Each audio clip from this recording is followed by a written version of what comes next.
inflation affects businesses too. Yeah. So that in itself would lead to an increase in business prices. Then, look, you have policy rates going up by 1%, 100 percentage points. That's in itself 100 basis points. That in itself is an indication that you have to pay more. So the cost of money is actually rising.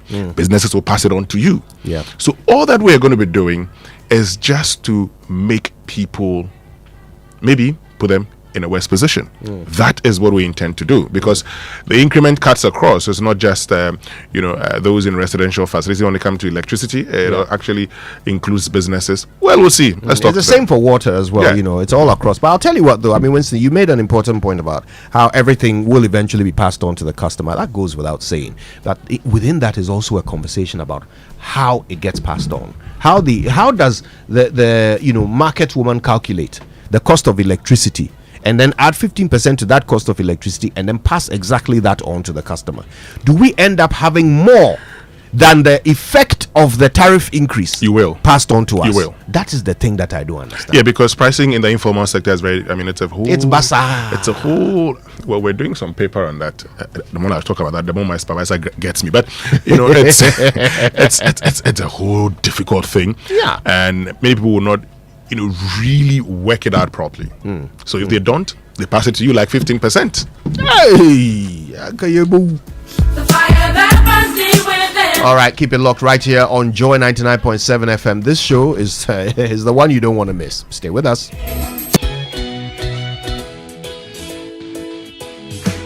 up to joy, joy, joy. Sunshine and joy in the morning time. Wake up to the super morning show. Yeah. Wake up to joy. Joy in the morning. Yeah. If you're turning on your radio, go for some joy in the morning. On the super morning show. Welcome to the Joy Super Morning Show.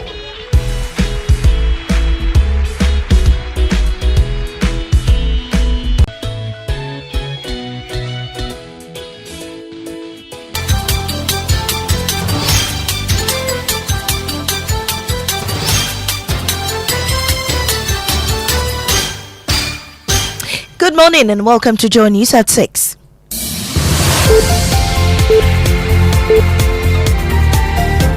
The news is live on Joy 99.7 FM, hits 103.9 FM in Accra, on Love 99.5 in Kumasi, myjoyonline.com. We're also live in all 16 regions of Ghana on X Spaces and Facebook. Coming up, the minority is worried about growing tension between the police and civilians in Boko, asking for immediate government intervention. Clashes between security agencies and the citizens that they are there to protect, that can also be very dangerous. The government has to step up.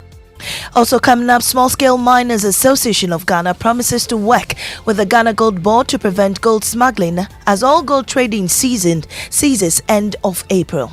If the thing is coming to benefit all of us, why do we sit down? So the smuggling will help Gold Board to make sure that those smugglers will not get the chance to smuggle those goods. Meanwhile, tension mounts as the Mine Workers Union threatens to besiege the Lands Ministry over Goldfields lease rejection. Maybe we may have to, we may have to go to the ministry and by extension the government, for our salary. In business, Ghana passes fourth IMF program review at staff level subject to board approval later this year. We've got details on the Joy Business Report. And NEDCO nabs managers of a Tamale hotel after uncovering massive power theft. Because it was beating everybody's imagination how a structure like this with this number of air conditioners would be consuming in some cases 1 cedi a night. These and more with me, Mamesi Nyamiche Thompson. Stay for details. And we start from the ranking member of Parliament's Defence and Interior Committee warning of a deadly new dimension to the Boko conflict, with feeding factions attacking the security forces. On Joy News' PM Express last night, Reverend Intim Fojo described a fast deteriorating humanitarian and security crisis in the Boko enclave and warned that if the animosity against law enforcement deepens, it will undermine the very institutions meant to guarantee peace and order.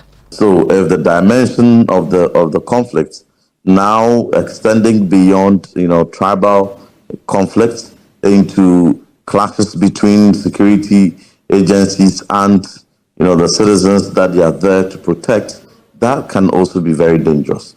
So we are asking that the government has to step up.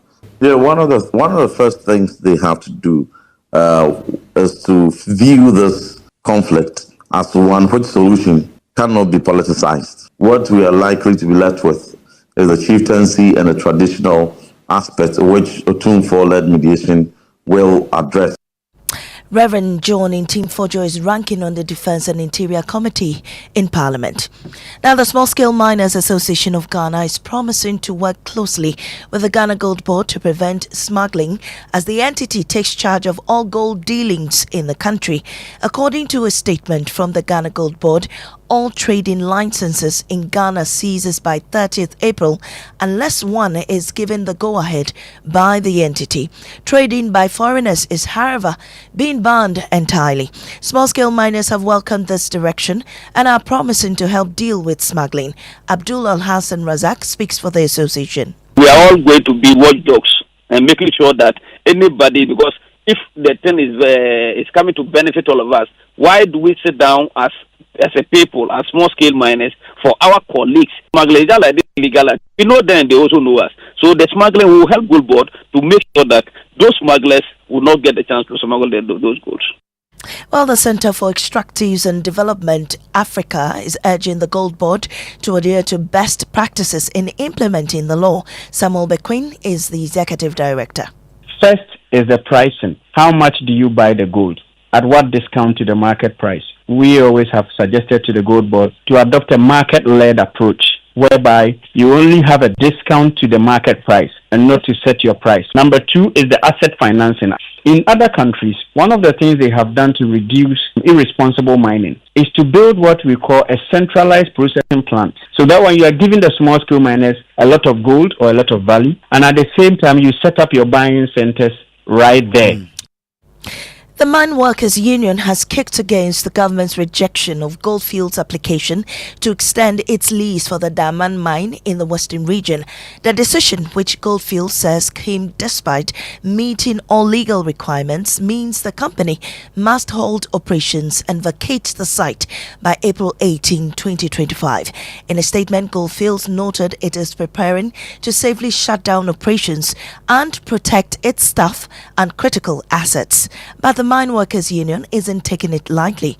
Its General Secretary, Abdul Mumin Bana, warns that if the shutdown goes ahead, affected workers may be forced to picket the Lands Ministry to demand their salaries. Maybe we may have to, we may have to go to the ministry and by extension the government, for our salaries and for that matter our incomes and to ensure that our livelihoods are kept alive. I believe that what is currently before us is a matter that can be resolved. This is not something that we must, take positions and create a lot more problems for ourselves. And this is not too good for business. And it's important that the government approaches it in that light, rather than being combative or rather than being ruthless in terms of whether or not they should extend the mining lease or not.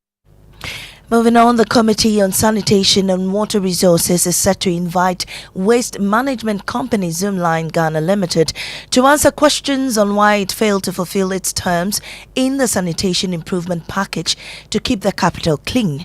The concerns were raised by the assemblies during a working visit by the Sanitation Committee. James Aveji reports. It emerged during separate presentations by the assemblies that an ongoing sanitation improvement package contract signed between government and assemblies through the dissolved Ministry of Sanitation has ceded a chunk of the work to waste management company Zoomlion without their input. Here's Metropolitan Coordinating Director of AMA, Douglas Anofo.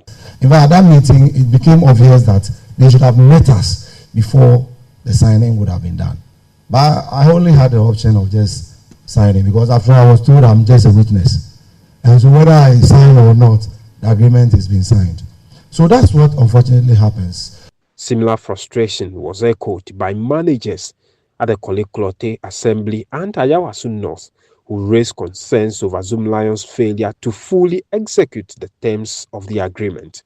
Here's chairman of the committee, John Oti, blesses position on the Assembly's concerns. Meet the service provider. As a committee, we're going to invite the service provider. We'll meet with him and caution and make it clear to him that he should put his feet down and begin to change his ways. So we believe that things will change. The committee's tour continues on Tuesday. James Havage's report for Joy News. Despite decades of destruction, little has changed in the Tamale timber market. The Fire Cycle series revisits the burns-out ruins of the market, interrogates the systemic failures and demands accountability from authorities. Martina Bugri reports. The effect of the Tamale timber market fire is still lingering as some affected traders are still awaiting for support to rebuild their stores which were destroyed by the fire. This incident is part of a larger trend of fire disasters that has affected the region. Master Suli, a trader at the timber market, said since the fire outbreak, nothing has changed. And then up to date, we couldn't hear anything from anybody. Our leaders, especially the politicians, nobody come to this market to visit and see what is happening. Abdurrahman Adam is one of the affected. He said life has become unbearable for him and his family. As at now, we are not able to even build our own. This is the place that I'm getting small to build or to feed my family. So up to now, they are not giving even our tools. I don't have tools to do work. I have to buy new tools, and then money is not there. The fire service mandated to tackle fire situations in the region said they are still grappling with over 8 fire tenders, shortage of water, among others. Public Relations Officer of the service, Baba Hudu, speaks. We will say that it has not changed in terms of logistics and other challenges that we face. Well, just before we head out, the Northern Electricity Distribution Company, NEDCO, has uncovered a sophisticated illegal power connection at Dadingme Suites, a hotel in Tamale. Despite housing over 20 air-conditioned rooms, the hotel was reportedly sometimes consuming just a cedi's worth of electricity a night. NEDCO officials found buried cables secretly tapping directly from the transformer with a complex switch system to avoid detection. Corporate Communications Manager Max Akoto explained further. What they did was to dig further under and to connect from that underground cable, which was supposed to be supplying power from the transformer to the meter, and tapped the power from that underground cable before the power could reach the meter. We observed over time that they were not buying power. There were instances where within a whole week, whatever they bought was some pittance, 500 cedis or less, because it was beating everybody's imagination how a structure like this with this number of air conditioners could be consuming, in some cases, 1 cedi a night. And you had the Corporate Communications Manager Maxwell Kotoka of NEDCO. That's how we end this morning's bulletin here on Joe 99.7 FM. I am Amiesi Nyameche Thompson. Business is next on the Super Morning Show. Oh, jump on now. Go. Google me. At what time will you come back where I don't hear the sound of your car? Why you buy new car? No, I don't change my car. It be the same, right? It be the fuel where I change. Way one shouts it. Ever since I started using the all-new Excellium Premium Fuel, fortified with 3-in-1 action. Oh, Joe, now my car they run like electric car. No, it's so. This is the type of fuel where they want to. Cause now engine they cost. Where they want for way if I buy it, go protect my engine. And with the small way I buy, I'll go drive, sir. Absolutely. It's like strapping a turbocharger to your engine and giving it a protector. And what they bust my mindset be the 3-in-1 action, no? Excellium they prevent up to 99% of deposit. It be anti-wear, some be anti-corrosion. Won't pay when I open there. Hey, so where can I find this magical fuel? Just head over to any Total Energy service station and your car will thank you. Hey, then make a finish my gobe fast, then rush go Total Energies. My friend, but why your hand my gobe inside? I give you info. Make a fill the gobe too small. Go. Joe Pana. Excellium is designed to protect your car engine, decrease fuel consumption, and lower CO2 emissions. Don't say fuel, say Excellium. Choose Excellium, choose quality. See, Your rich auntie gets more from Absa. Your childhood friend gets more from Absa. Your favorite uncle gets more from Absa. Your roommates gets more from Absa. Digital solutions get more from Absa. Rewards be bring get more from Absa. 5-star treatment get more from Absa. Preferential rate get more from Absa. Easy banking and no ane Absa. Instant loans and no ane Absa. Bank papa party and no ane Absa. NTK account and get more from Absa. Yes! Join thousands of Absa customers enjoying priority treatment, preferential rates, amazing rewards, and seamless digital solutions to help you write the next big chapter of your story. Sign up for an Absa account today and get more. Your story matters. Absa. How secured are you? Let me ask you again. How secured are you? Say yes loud with confidence when you are protected by Millennium Insurance, because it gives you great reliability and comfort. Sign on any of our products today, be it motor, fire, burglary, accidents, travels, bonds, liabilities, engineering, marine and aviation insurance. Visit our offices in Accra, Northridge, Tema, Kumasi, Kofridia, Takrady, or any of our 30 agents nationwide. Call 0302-766-631 or 0504-394-997. Millennium Insurance, your trustworthy partner. Reliable, check. Comfort, check. Strong, check. Tough, check. Tried and tested, check. Affordable, check. Comes in so many colors and sizes, check. Suitable for domestic and industrial use, check. Choose quality, choose Syntex Tank. Available nationwide and comes with 7-year warranty. And remember, Syntex Tank is a caring brand too. Syntex Tank, a strong, a tough. Etieha Colgate wobutaye bi se wobema yense nam enya apomodin na yense enya ahoɔden ani wo ko nenim na wo yensisemu eye bibia eye adekese Colgate about the amamremu abodiemu nyaban a wode Colgate nyansa hunu abomu aye ebema yense nam apomodin ni yense ahoɔden na o Syrian kechi. So Colgate help our food produce share and what can you care bekano FDA adie dwedwe krato yato. What's your dream this year? To pull up in a brand new 4-wheel ride? Or you want to travel? Where? Sentosa Island in Singapore? Or Desert Safari in Dubai? Or you want a laptop, microwave, brand new phone, TV? Chale, what you want, you can get with SG Ghana. Minya Ubecha 7Y. Join the SG Ghana Deposit and Drive promo and you could win the grand prize of a brand new Toyota RAV4. Simply deposit 500 Ghana cedis or multiples of it into your SG Ghana account from now till 30th May 2025. Non-customers can open an account to participate. Visit your nearest branch or call 0302-214-314 for further inquiries. This promo is regulated by the National Lottery Authority on the Caritas Lottery platform. Terms and conditions apply. Societe Generale Ghana. The future is you. Bavu? Hey, good morning, Kojo. Good morning. Someone tweeted about you yesterday. Oh. I'm looking for it. What did they say? Yes, this came from Bearded Vladimir. Hey. Yes, he said, hello, Kojo. What is Darryl saying? That he didn't really eat the item 13. It's either he chopped or he didn't chop. There's no middle line. Okay, I wasn't there for item 13 in the first place because I left before the program ended. So that's why you said not really. So now you are falling on the side of you didn't eat. So I didn't eat. Bearded Vladimir is very happy for your clarification. But why is he interested in that?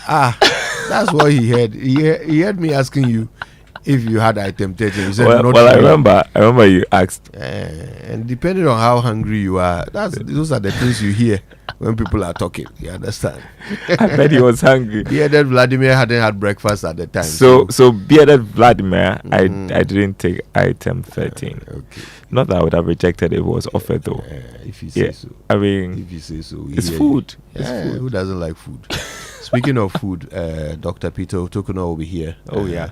Later on the show. He's been given a special task of dealing with these agric initiatives. And all of these things. And all of that. So we'll be learning more about those. Yeah, we'd love to hear what his strategy would be, his vision. Yeah. I mean, there are some very interesting initiatives that have been announced, and I'm curious about how they'll be done. I want to learn how they intend to implement them, because if they work, we'll all be better off. We'll be better off. All be better off. Yeah, that's true. That's true. Yeah. For example, they are planned to irrigate, right? So that we can farm all year round. Very important. We've been talking about it for decades and haven't achieved it. If they can pull it off, that'll be and great, how we won't it? incorporating technology in the mix of things. Very It would make things so easy for us. Very important. Very important. Yeah, we are still doing agriculture. Yeah. The way it was done several years ago. Nothing seems to have changed much. Yeah. We want to irrigate, but 90% of our water bodies are polluted. That's another challenge. Apart from the Volta. Another big challenge. In Kainingina. So how will we pull it off? Import water? Charlie. Irrigate with bottled water. That'll be a sight. All right then. So the 6 a.m. news was brought to us by Total Energies. Total, we go the extra mile for you. Absa Bank Ghana Limited, your story matters, and Millennium Insurance, your trustworthy partner. And for today's trumpets are for what? Item 30. Or for Bearded Vladimir. Bearded Vladimir.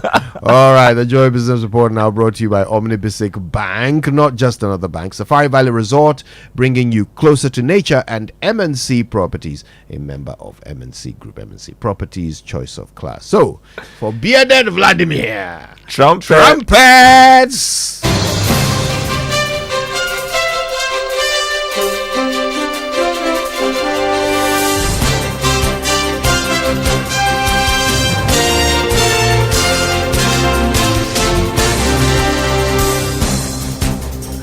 Good morning. Welcome to the Joy Business Report. Coming up this morning, Ghana passes fourth IMF program review at staff level subject to board approval later this year.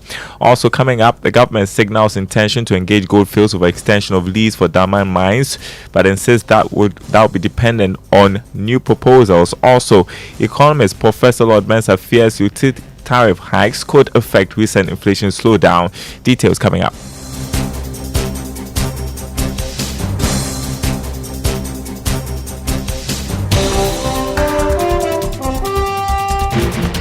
My name is Darryl Kwao. Thanks for being with us this morning. Hello to our friends listening from Koforidon KTU Radio. Ghana has finally passed the fourth IMF program review after the visiting team concluded 2-week assessment over how the country has performed under the fund program last night. George Affairs more. The progress that Ghana has made under the IMF program when it comes to the fourth review can be described as reaching a staff-level agreement with government under the IMF program. This can be loosely described as, at the staff level, they have reached an agreement with government about progress that it has made under the program in terms of meeting those clear benchmark targets. What we are also picking up now seems to suggest that this agreement is not conditional or subject to some steps being undertaken by government. The IMF was somewhat pleased about the corrective measures that government has undertaken to deal with the concerns raised about the IMF program. And then last year, the fund was somewhat pleased about some corrective measures that government has undertaken when it comes to the budget, fiscal discipline, and the monetary sector in terms of what the Bank of Ghana is doing to check inflation. However, the fund was worried about the arrears for last year and some developments in the banking sector in terms of recapitalizing some state financial institutions. So what is next? The IMF staff will be going back to Washington, D.C., USA, and wait on government for those corrective actions to be taken so they can go to the board later this year for approval and disbursement of some $360 million that will be released to the Bank of Ghana, possibly in June this year, to help government finance some projects in the 2025 budget and also support the country's import needs. George Affe with that report. Now, government has indicated that it is prepared to engage mining firm Goldfields over extension of lease for its Damai mine. Goldfields has announced that it has deepened engagement with all government stakeholders for the decision to be reviewed. Deputy Chief Executive of the Minerals Commission, Eric Tando, tells Joy Business this will, however, be dependent on the proposal that Goldfields will table. when we met with the minister together with Goldfields, he gave them the opportunity to say, if you have any better proposition, go and sit down with Minerals Commission for them to agree that yes, this is good for Ghana, and then we can engage further. Nothing has been brought forward. So as far as I'm concerned, their list is gone. They did not declare any reserve. They did not put together any program for operation concerning the extension that they want. So this cannot be granted just like that. It cannot be business as usual going forward. Ghana deserves better. I mean, we are electional government. We are still talking. Any decision taken on this will be in the interest of Ghana, not anybody else. Eric Tando, the Deputy Chief Executive of the Minerals Commission, meanwhile, the Ghana Mine Workers Union is advising government to tread cautiously over this move and its plans to nationalize some mining firms. General Secretary Abdul Mumingbana has been speaking to Joy Business. Given the investments that Goldfields has made in all these years, and given the fact that Goldfields is committed to revamping that mine and growing it and ensuring that the mine, produces optimally, the expectation would have been that government would sit down with Gold and ensure that the extensions are done. Because at the end of the day, you have to look at the implications of your decision not to grant an extension. As we speak, workers in excess of 1,000, are likely to be affected by this decision. Not just workers, but also the domestic economy. Beyond that, Goldfields has been a major contributor, a way of revenue to Ghana. Unfortunately, these decisions obviously would impact. Abdul Mumingbana is General Secretary of the Ghana Mine Workers Union. Turning to other news, economist Professor Lord Mensah fears the increase in utility tariffs could affect recent slowdown in inflation rate. Electricity tariffs are going up by 14.75%, whilst water will see a 4.02% increase effective May 3. Inflation, on the other hand, has slowed down over the past 2 months to reach 22.4%. Professor Mensah says government may have to implement some fresh measures to contain the situation. Obviously, once price of utilities goes up, businesses are not going to absorb that on their balance sheet without passing it on to, the consumer. So obviously, we should expect price to go up, but it all depends on the margin. We should expect some, price increment as far as the market is concerned. Economist Professor Lord Mensah. Meanwhile, some businesses have questioned the basis for the hikes. Here is Rusila Kalistego's report read to you. In the heart of Accra New Town, local printing businesses are sounding the alarm over escalating electricity tariffs and unstable power supply. As costs soar and power becomes increasingly unreliable, business owners say their operations and livelihoods are on the line. Speaking to Joy Business, Chief Executive Officer of Ali Impression Printing Press, Abdul Aziz Ali, decried the toll rising electricity tariffs and unstable power supply. And sometimes it goes off, you call them, gradually they come and fix it, it keeps going off, and that one alone scares customer away because you can't meet timing. Then after that one too, the little you have that you've collected to do, you buy more tariff, you work, and that's it. We sometimes get job and doing it becomes a very big challenge. On his part, the chief executive of Superprint, Gideon Okulu, expressed frustration over the rising cost of electricity and persistent power fluctuations. It has affected us a lot because due to the tariff, we have increased our prices of printing. And you see that the customers too, it's like they want to print, but because the cost is high, they cannot afford it. With rising costs and unreliable power threatening their survival, Ghana's printing businesses are calling for urgent government intervention before the lights go out on their operations for good. Rusila Kalistego's report read to you. Now, pharmaceutical firms are downplaying the impact of planned tariff hikes on exports to the U.S. market. President Donald Trump has announced plans to place new round of taxes on all pharmaceutical products exported to his country. Reverend Dennis Sena Awiti is Executive Secretary of the Pharmaceutical Society of Ghana and gives reasons why Ghanaian firms will be excused. Ghana is not strong on export of pharmaceuticals to the Western world, and especially the US. We are not that strong. The data available, 2023, downwards, below $100,000. I think in 2024, we saw a remarkable increase to about $270,000 compared to what we import from the United States, which in 2020 was about 1.95 USD million. You had Executive Secretary of the Pharmaceutical Society of Ghana, Reverend Dennis Sena Awiti. Now, the Ghana Association of Forex Bureaus is calling on the Bank of Ghana to revisit some of the current regulatory guidelines governing the operations. President of the association, Dr. Alex Akpabli, says the central bank should introduce more flexibility to allow them expand their services to other areas. There is a reason why we were established. Okay, it is not just regulatory, but we are there to make feasible, forex to the public and businesses. Okay, we are there to help the general public who is in need of foreign currency. Maybe some parents who want money for their children outside. They should be ready. It shouldn't be a case where they maybe have to go to the bank but readily to have access to foreign currency. So I think that our regulators should look at us again and see how best we can grow this industry. Dr. Alex Akpabli is president of the Ghana Association of Forex Bureaus. Turning next to Investor Eye, Adam Glyman, chief executive of Global Secure Solutions, shares some tips to look out for whilst transacting business online or adopting mobile apps in daily activities.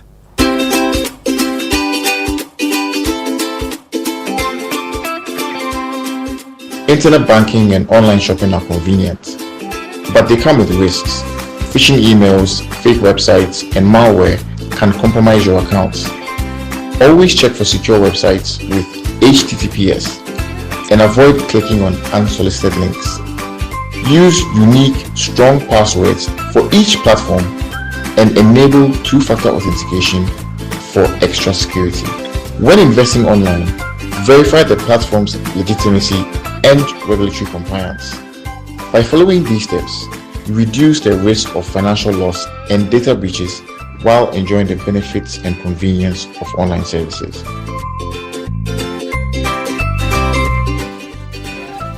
All right, and before we go, a look at the markets for you this morning. On the commodity market, crude oil selling at $65 a barrel after going up marginally. Gold increased by more than $19, open trading at $3,230 an ounce. Cocoa lost $281, trading this morning at $8,159 a ton. On the currency market, the dollar going for 16 cedis 10 pesos. That's what some forex bureaus are offering their clients. The British pound 20 cedis 45 pesos. The euro going for 17 cedis 50 pesos. Commercial banks quoting the dollar at 15 cedis 52 pesos. More news on our website, myjoyonline.com/business. Thanks for listening. The Super Morning Show continues with Kojo Yankson and the team. Joe Jacobs is busy picking some inspirational song for us. Yeah, you're going to be talking about the tariffs this morning as well. Utility tariffs. Well, this story in the 6 a.m. news caught my attention. So the Netco apparently uncovered a sophisticated illegal power connection at Da Dingbe Suites, a hotel in Tamale. Wow. Now, despite housing over 20 air-conditioned rooms, the hotel was reportedly sometimes consuming just 1 cedi's worth of electricity a night. One Ghana. Whole hotel. And apparently, Netco officials found buried cables secretly tapping directly from the transformer with a complex switch system to avoid detection. Wow. 20 air conditioners paying 1 cedi. So let me ask you this. I mean, have you ever heard of anyone being jailed for, stealing electricity? I don't know if I have. I can't recall. I can't bring to memory any such case. Perhaps there are people like that, but this is an example of, it's a rip-off. Everyone involved in this should get jailed. Not just the owner of the hotel. 1 cedi, but 20. Whoever does their accounts. Yeah. Who realizes that they are paying 1 cedi electricity bill every single month. He should go to jail. Charlie. Somewhere. Oh, Charlie, that's greed. What's the name of the hotel? Da Dingbe Suites. Oh, Suites also. People know good. Anyway, apparently. Jekels, what's the name of the song? The title of the song, sorry. Amen by Emoji Music. Why you don't talk when Mike? Like he's just trying to get away from the mic. He's shy of the mic. Shy of who? Because of your new haircut, so you don't want to come on. Life crisis. Amen by Emoji Music. Amen. Okay. All right, let's have it. Jekels.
I'm fantastico. Now where? I'm good. It's Tuesday. Yes. Easter is just around the corner. Easter. Another long holiday coming. An opportunity for people to recharge and rest. Although for us, it's hardly ever a long holiday. We are in and out of the place. Because we are servants of humanity. You would never get to enjoy a holiday. Yes. But you see, because it's a statutory holiday, I think it would make a lot of economic sense if that day you're working, if you work on that day, some allowance is paid you at the end of the month. Accountant, one of him. You've worked in the media for close to 20 years. You've worked in the media for 20 years, different places. Don't consider that. Which media house gives don't say presenters that. anything on holidays? Don't Not say even that. Wache. No, don't say that. You should look at the support. Please. The support is an indication that people would like that. Please. So let's begin to change things. And media accountants are the most chisel accountants in the whole world. If myjoyonline.com is listening, please let's do a story. Let's quote Joy News's head of business. His suggestion is that businesses in Ghana, yes, Joy News's head of business demands allowances for workers who come in on statutory holidays. Yes. Well, because it's a statutory holiday. That's right. So if they come in, that's right. You pay them. I mean, all over the world, if you're engaged in, so for those who work over the weekend, for instance, they are paid more. Yeah. So it's normal. You see, when you say general accountants, media accountants, I just say no. Justification for expenditure is the same everywhere. Amen. So if you can justify, we'll give you the money. You must justify the expenditure. So we're just saying that because we're going to be working, it's just nice. You have indicated Wache. That should not be the only allowance. But at the end of it all, we say, holiday allowance. Every holiday you work, some allowances are paid to you. It will be nice. You say, Opa, some aka change and go from him. See it from him. Charlie, good morning to all those in the you haven't greeted the right Ofanko traffic. Oh, okay. First, you greet Chief Ken. Multimedia. CEO of Multimedia. Very good. Yeah. Now you can go and greet your traffic. Yes, I want to greet the people who are in the Ofanko traffic. Yes, greet them. I hear it's very painful, Charlie. We'll be talking about it in the coming weeks and following up on the progress of that project. And those in Kaso as well. We know you are breathing in a lot of dust and the inconveniences. But I understand that on the Dawenya Road, BHM construction is back on the road. So the Tema, Dawenya, Pram Road, the contractors are back on the road and construction is going to continue. So they are going to get some respite. I'll find out. I mean, one of these days I'll be going there around Easter. My mother lives around that area, so I'd go and visit her. And the Kumasi Tafo Pankro, no traffic people. And the Buaka traffic, I hail you this morning. Those listening. But now that we're talking about roads, let me just say this. From Oyarefa Junction to Gan East Municipal Assembly office, the road from Teman through the frontage of Oak Villa Estate is in a deplorable state. Please, is this the Drive Safe campaign? We're doing the Drive Safe. Let's do it. The contractor is Real Access Limited. Started work on the 7th of December. He stopped. He didn't come to work. Up to today, he hasn't shown up. That is a matricule contract and for votes. No, but you see, the problem is that today, the road is becoming unmotorable. The gullies are developing in the road. And because, he was constructing drains, left it just like that. And the road is in a deplorable state. Why? We don't care? I'll visit you this weekend and take videos of the road. I'm going to take videos myself. I will share it tomorrow. We'll demonstrate one of these days. And having said that also, I have been told that renewal of licenses, permits within the assemblies are on hold until MMDCs are confirmed. Why? So in this country? Yes. It's that bad. So but we have the municipal coordinating. We have the municipal coordinating directors. We have all the officers. We have all the officers. We need the MMDC. Who made that decision? Well, so my attention has been drawn to the fact that in the Greater Accra region, the directive comes from the Greater Accra Regional Coordinating Council. Okay. That these permits, issuance of permits, be suspended until the confirmation of MMDCs. What's wrong with that? Okay. Yesterday, someone advised me that I shouldn't take things. I shouldn't be too emotional about things. So let me just calmly say that we shouldn't get too proud of our incompetence. We shouldn't start leading with incompetence. I mean, there are young people watching us. We've just voted for you as leaders. You suggested that you are better than your alternatives. That's why, overwhelmingly Ghanaians voted for you to come and run the country. You come and you say that ordinary business of local government cannot go on until you have appointed your political representatives. So you are suggesting to us that without political representatives, this country cannot run. Sadly. Oh, I'm ashamed for them. I'm embarrassed that they said this with their real faces. Let's get to the Drive Safe campaign. Yes, and it's brought to you by Joy News and the Multimedia Group, supported by Toyota Superior Quality, Imperial General Assurance, Solid Protection.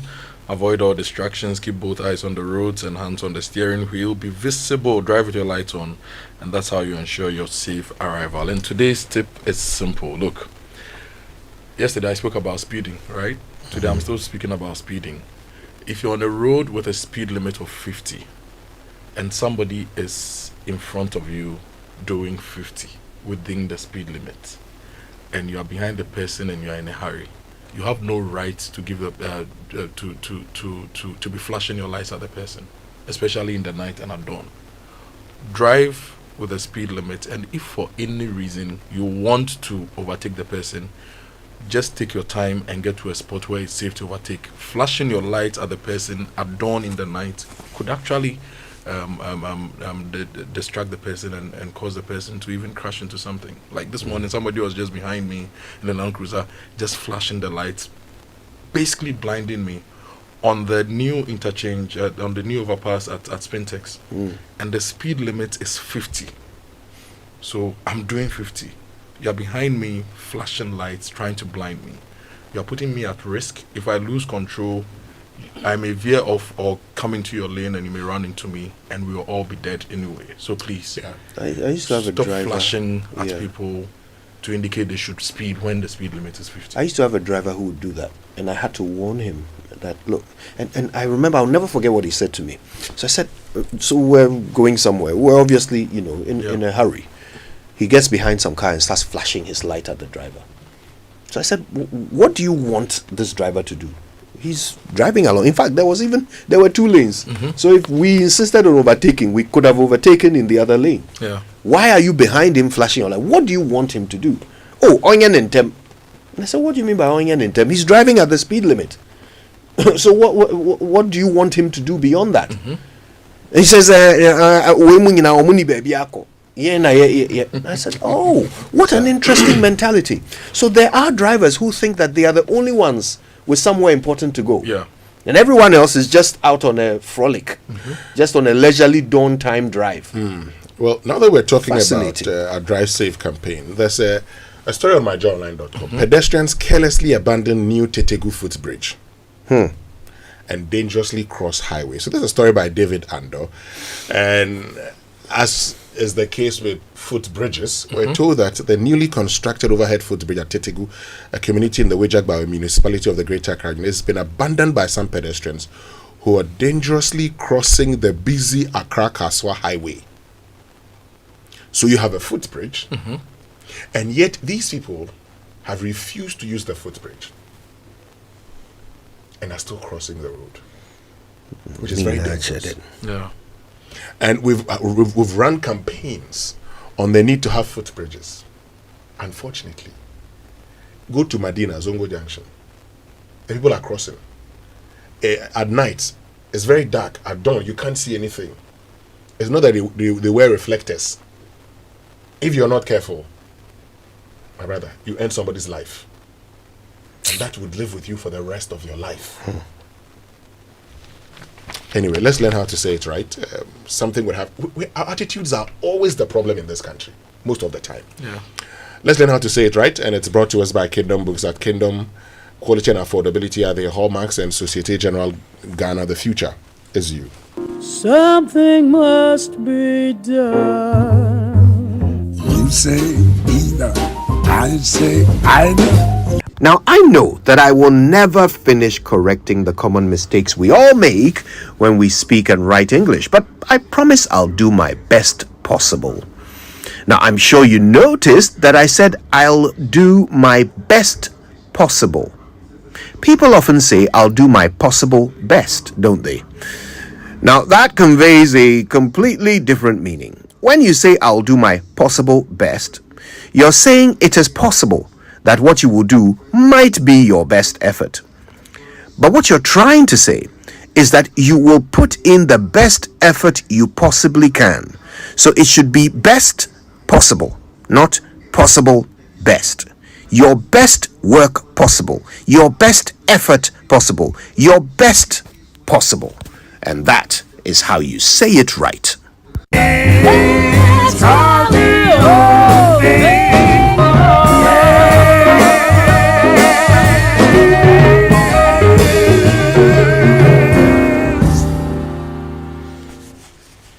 There you go. All right, let's get into the news reviews brought to us by Syntex Tank, a strong, a tough, Access Bank, more than banking, and Kel Charcoal Toothpaste. Happy smile. And I have only the Ghanaian Times newspaper, so we'll do this and do the online portals as well. President Mahama addresses Kwawu Business Forum on the 19th of April.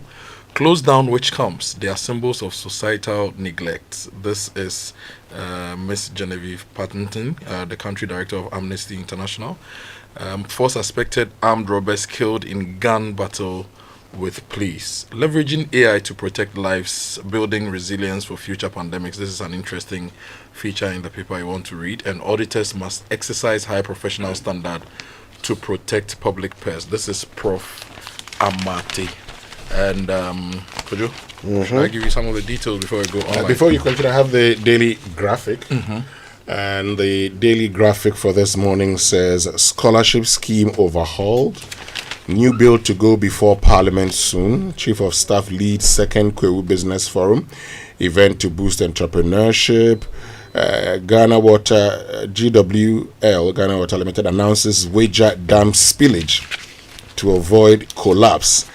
And Kojo, Boateng, we are back to this. We are back to this.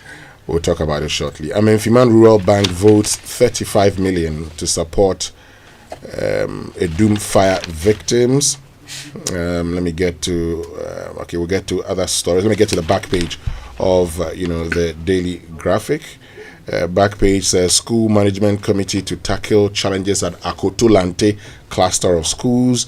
Teshi New England. Teshi New England. Yes. You know New England in Teshi. I think I must go and look for it. New England. I guess new 11 kV feeder to enhance power supply.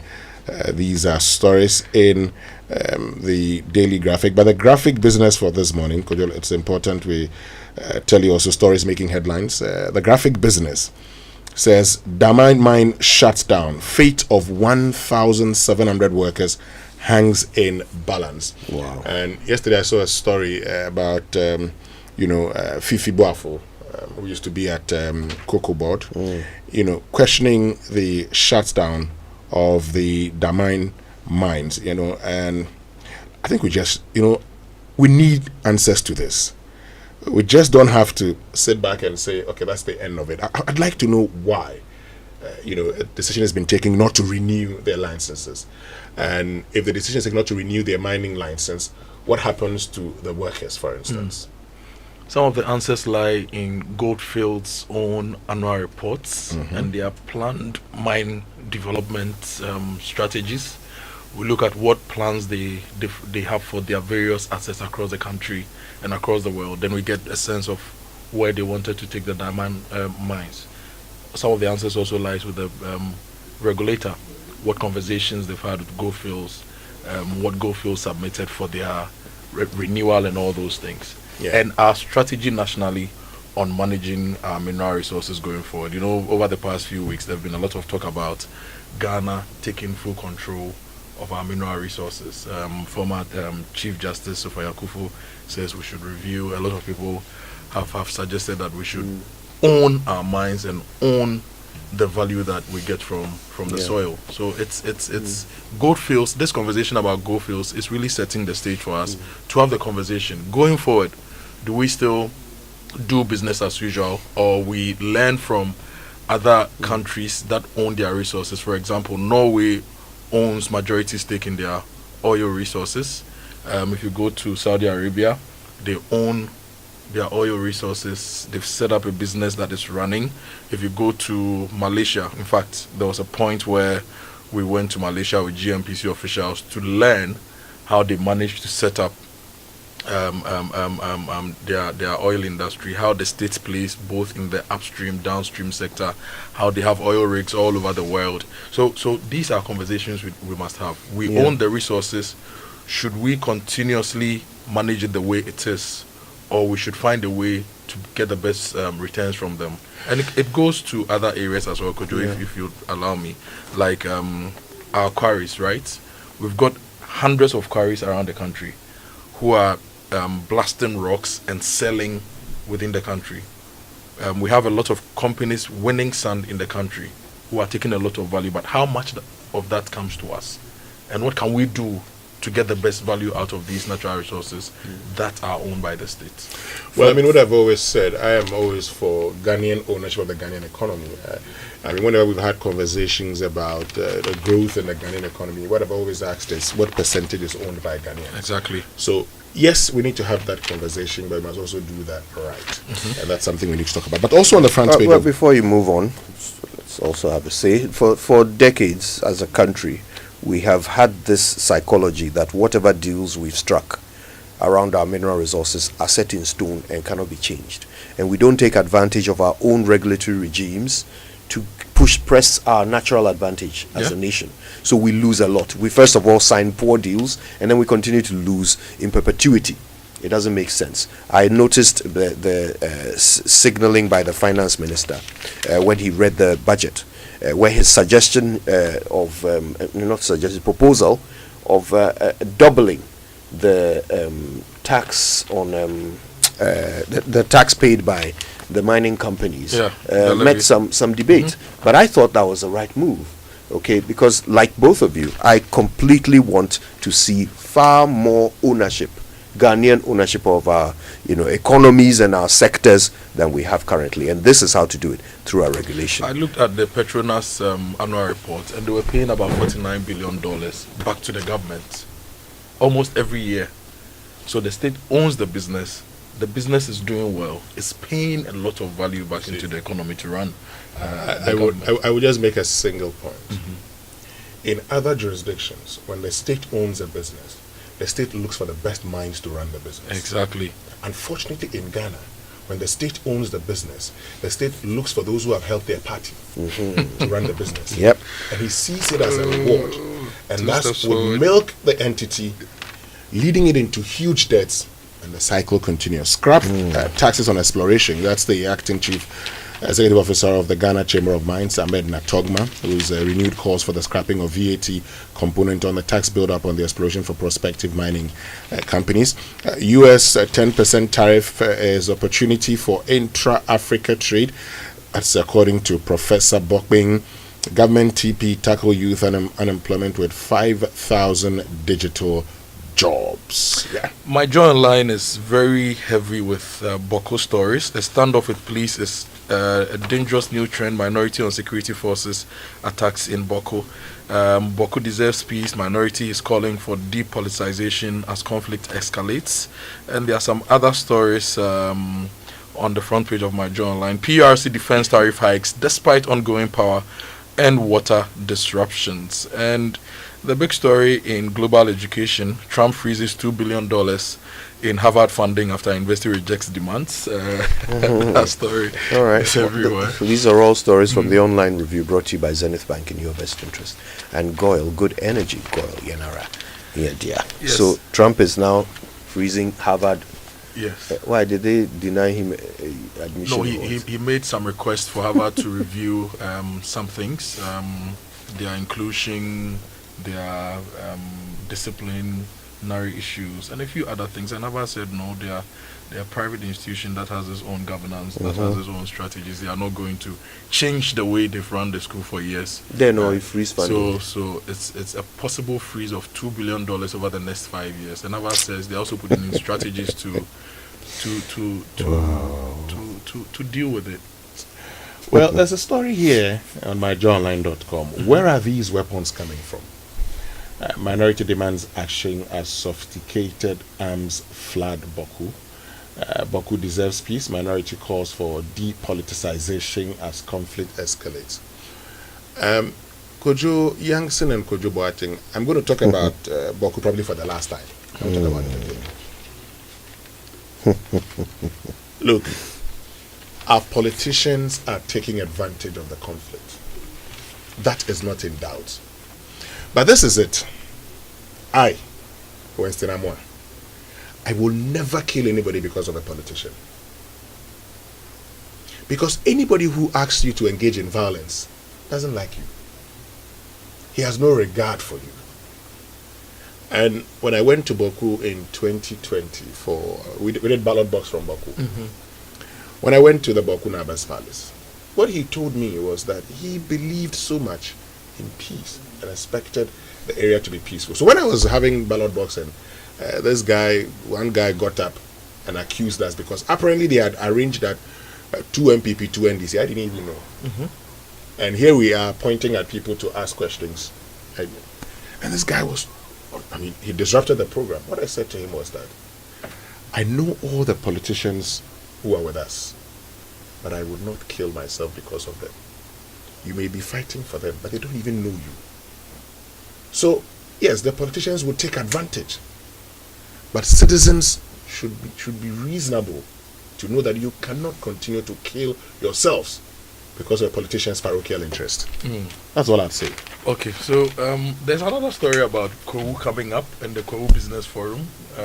Over 600 businesses going to meet in Kwahu to strategize as to how to invest. You know, last month the Kwahu chief said they were going to give lands to people to come and farm. If we had this everywhere across the country, your Gomoa area, my Nkranza area, maybe we'll attract some. Be interesting, yeah. You know. I saw that the chief of staff had mentioned that there are some 5 banks participating, and he expects each of these banks. No, there are several banks participating. He expects each of these banks to adopt 5 businesses and help them. And I thought that was a very so proactive. Gomoa Business Forum. When? Charlie, let's plan it. That's right. Okay. Shortly. Coming soon to an Umpoho near you. All right. The BBC News now brought to you by Fidelity Bank. Believe with us.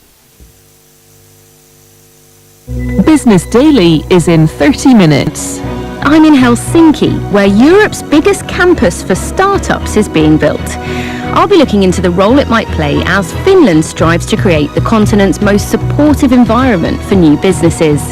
People Fixing the World is next. This is the BBC World Service, the world's radio station.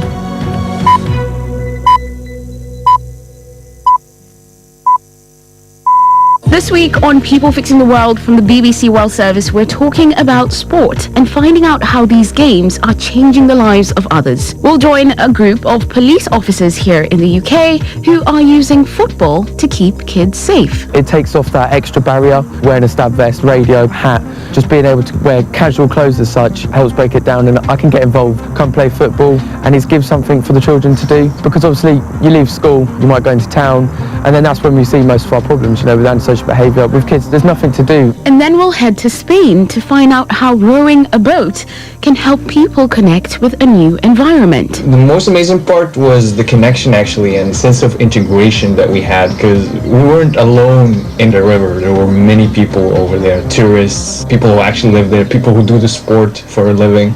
Join me, Myra Anubi, as we find out more about the power of sport on People Fixing the World right after the BBC News. Hello, I'm Justine Green with the BBC News. The U.S. Department of Education says it's freezing around $2.2 billion of federal funding to Harvard University. The institution is fighting White House demands to shut down diversity programs after criticizing what it called ideologically motivated audits. A history professor at the university, David Armitage, told the BBC it was prepared to take on the cost. No price is too high for freedom. I think that's the very general sense around the university at the moment, that we have the resources, we have the standing to fight this off on behalf of our own students and other members of our community, but also on behalf of higher education more generally in the United States. If Harvard, the richest university in the country, can't do this, nobody can. And I think we're now in a very strong position of leadership on this. Britain, France and Germany are hosting a conference in London today with the African Union and European Union to mark the second anniversary of the start of Sudan's civil war. The British Foreign Secretary David Lammy described the conflict as brutal as he announced a $158 million aid package. The president of El Salvador, Nayib Bukele, says he won't return to the U.S., a man mistakenly deported and locked up in a prison there. Speaking during a meeting with President Trump, Mr. Bukele said returning Kilma Abrego Garcia was preposterous. Nome Iqbal was there. I think if Mr. Garcia's family was watching and those who are outraged by his detention, any hope that he might be coming home anytime soon has evaporated. The Trump administration put the ball in Mr. Bukele's court. But Mr. Bukele said, to quote him, "What am I going to do? Smuggle him in, smuggle in a terrorist?" And so that shows you that Mr. Bukele is basically going along with the Trump administration's narrative. The authorities in the Russian region of Kursk say Ukraine launched a massive drone attack overnight, killing a woman and injuring 9 people. On Monday afternoon, the Kursk governor said Ukrainian drone strikes on border villages killed 3 people. Ukrainian authorities said Russian strikes in Kharkiv killed 4 people. The Chinese President Xi Jinping has laid a wreath in Hanoi at the mausoleum of the late Vietnamese leader Ho Chi Minh during a visit intended to intensify trade relations. With U.S. tariffs dominating commerce, Mr. Xi said China, Vietnam and Malaysia should oppose unilateral bullying. Here's Jonathan Head. Both Malaysia and Vietnam are heavily integrated into China's manufacturing supply chain. That's an issue that I would expect the Trump administration to raise once the two countries get negotiations underway. Vietnam has already sent its deputy prime minister. Malaysia's waiting for a slot. I'm sure the Americans will be saying, we want you producing a lot less of what comes originally from China. But you can't untangle these supply chains. In fact, it's the US that encouraged this strategy over the last 10 years. They weren't depending just on China. You're listening to World News from the BBC. South Korea says it will invest an additional $4.9 billion in the country's powerful semiconductor industry, up a quarter from last year's package. The finance ministry said growing uncertainty over US tariffs had left the sector clamouring for support. The levies are now delayed for 90 days, and South Korea is using the grace period to make South Korean companies more competitive. Iraqi health officials say more than 1,800 people have been sent to hospital with respiratory problems after a sandstorm swept across central and southern parts of the country. Here's Charles Haviland. One official in Mutana province reported to the French news agency at least 700 cases of what he said was suffocation. There were similar accounts from other provinces. In Najaf, a paramedic was seen helping a man gasping for air. Footage online shows areas cloaked in a thick orange haze. There are reports of several regions, including Basra and Najaf, enduring power cuts and the temporary suspension of flights. Sand or dust storms are common in Iraq and getting more so. Iraq's meteorological office blames drought, desertification and declining rainfall. Reports say Saudi Arabia plans to pay off Syria's debt to the World Bank in the first known instance of Riyadh helping the new government in Damascus. Clearing Syria's $15 million arrears would make it eligible for reconstruction help from the bank, including mending its war-damaged power grid. In January, Washington gave Damascus a 6-month exemption from some sanctions to encourage humanitarian aid. Spanish police say they've arrested 2 people on the island of Mallorca suspected of selling exotic animals online. The animals included white tigers, black leopards and pumas. Police said 19 felines had been confiscated in the operation and more than 40 animal passports seized. The animals are thought to have been brought into the European Union via Poland from Belarus and given false documentation. BBC News.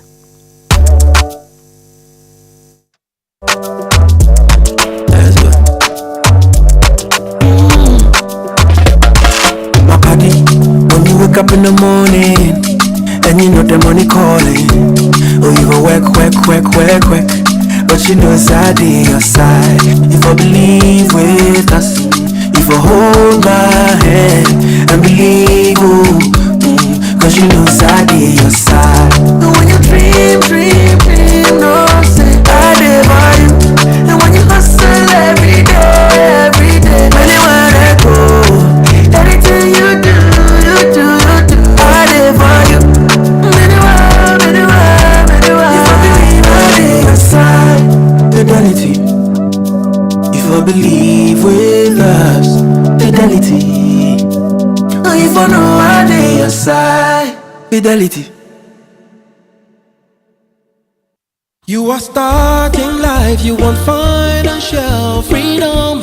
You know where to go for your child's education, financial freedom. We got solutions just for you. For your retirement plan, employee wellness and benefits. Old Mutual, your preferred insurer. Old Mutual is the best. What are you waiting for? Come and join us. Call us on 030-7600. Old Mutual. Do great things every day. Do great things every day. Do great things every day. After a long flight, Safari Homes gives you the peace to unwind. A short drive from the airport, convenient for all. For nature lovers, Safari Valley Resort is a hidden gem, surrounded by lush greenery and luxury amenities. A place where you can truly escape. Now for water adventure, Aqua Safari Resort has it all. Jet skis, canoe rides, kayaking, and a visit to the estuary.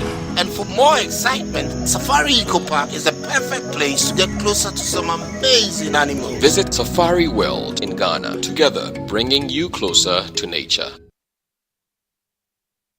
It's the most action-packed breakfast show in town. The hottest music, the best giveaways, the great interviews, and all the laughter and fun you can imagine. Don't miss the Super Morning Show on Joy 99.7 FM. It's the best breakfast show in town. For decades, we have helped businesses connect with their trade partners all over the globe. From Ghana to Burkina Faso, Côte d'Ivoire, Benin, Togo, Senegal, China, Morocco, France, Netherlands, and many other countries. We have made it possible to bring Ghana to the world. We have brought small and medium businesses closer to their customers across the regions in Ghana with our SME support facilities. We have brought relief and smiles to the faces of families with our employee personal loans. With our cutting-edge technology and digital support, we take the burden of complex thinking off you, making life simple. That is who we are, as close as a partner. Bank of Africa. We are indeed the African bank with the global reach. Paying or getting paid? Koba day for you. Driver, I don't have cash on you. Oh, madam, you can pay through Koba. Oh, you use Koba too? That makes it easy. Receive payment from your customers and make bulk payment in just a few clicks. Madam, I received the money. Hello, Coffee. Mom, you still haven't sent me the airtime and the house internet is finished. My game. I'm sorry, darling. Doing that right away. With Koba, you can send airtime to your friends and family and load data for some great entertainment. Madam, here are the food stuff. Thank you. You can use the short code *365# or the Koba mobile app to make your payment. Get a designated short code today and start receiving payment with real-time visibility into all your payments with Koba. Pay your suppliers and staff in just a few clicks. For more information, call 0200-404010. Koba there, you click pew and you hear pew pew. Transaction done. Koba, our life simplified. Your comfort investment is here. Agora by Val Real Estate, a premium real estate investment opportunity located just 1 minute from Kotoka International Airport. Agora offers luxurious studios and one-bedroom apartments designed for comfort and high returns on investment. Secure your unit today with a $25,000 deposit, payable in CD equivalent. RSVP for the upcoming sales launch by calling toll-free on 0800-888 888. Agora, your comfort investment. If you have 250 Ghana cedis right now, it can do wonders for you. Chairman, Fabeji, it could turn your tears into joy in the Access Bank Fakitwabeji Kesiye promo. Madam, Fabeji, it could get you up to 50,000 Ghana cedis cash prize. Business owner, Fabeji, as a student, make transactions with your Access Bank card, and that could get you Spotify and Netflix subscriptions, PS5, iPhone 16 Pro Max, and more. This be out of class sense. Fabeji, you see what 250 Ghana cedis can do for you? And Gasakra. Fabeji, it's the Access Bank Fakitwabeji Kesiye promo. Deposit a minimum of 250 Ghana cedis and its multiples in your new or existing account and be on your way to winning a share of the 580,000 Ghana cedis in cash prizes and other amazing rewards. The more you deposit, the more your chances of winning. Promo runs from now to September 2025. This promo is in partnership with NLA on the Caritas Lottery platform. Terms and conditions apply.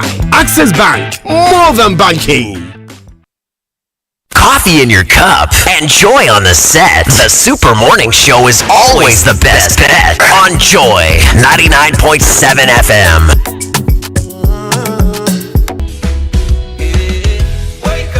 Wake up to the Super Morning Show. Yeah. Wake up to joy. Joy in the morning. Yeah. If you're turning on your radio, go for some joy in the morning. On the Super Morning Show. Welcome to the Joy Super Morning Show.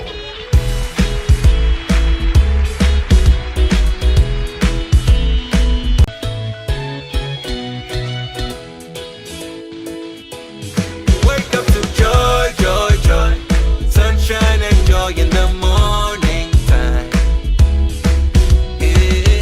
Wake up to the Super Morning Show. Yeah. Wake up to joy, joy in the morning. Yeah. If you're turning on your radio, go for some joy in the morning. On the Super Morning Show. Welcome to the Joy Super Morning Show.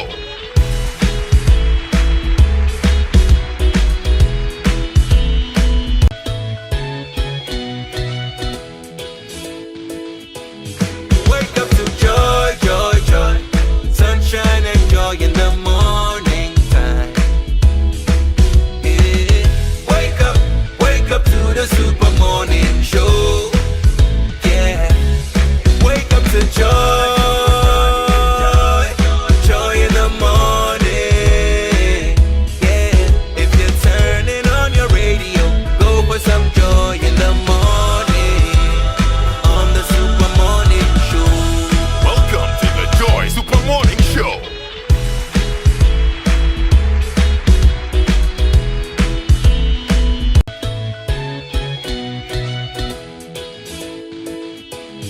Wake up to joy, joy, joy.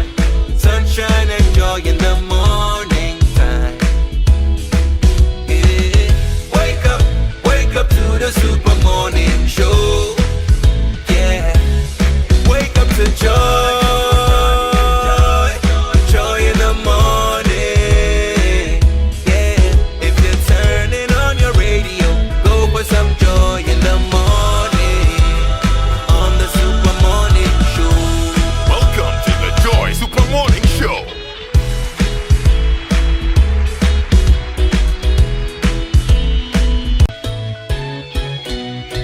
Who says the reincarnated Fela Kuti? Yes, Burna Boy. 7:15 on the Super Morning Show right here on Joy 99.7 FM.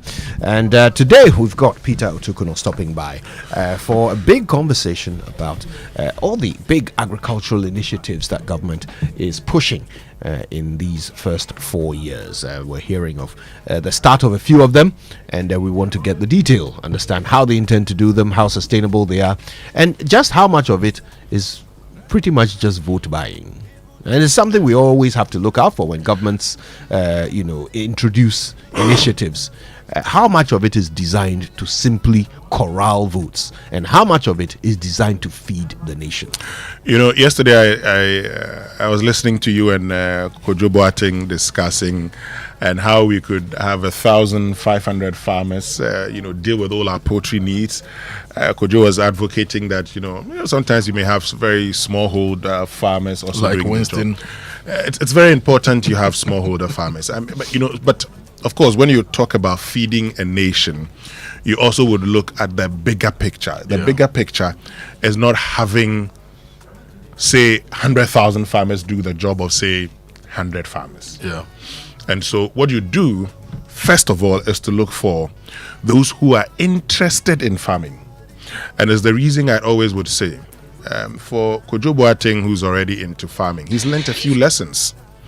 He's not going to start everything anew.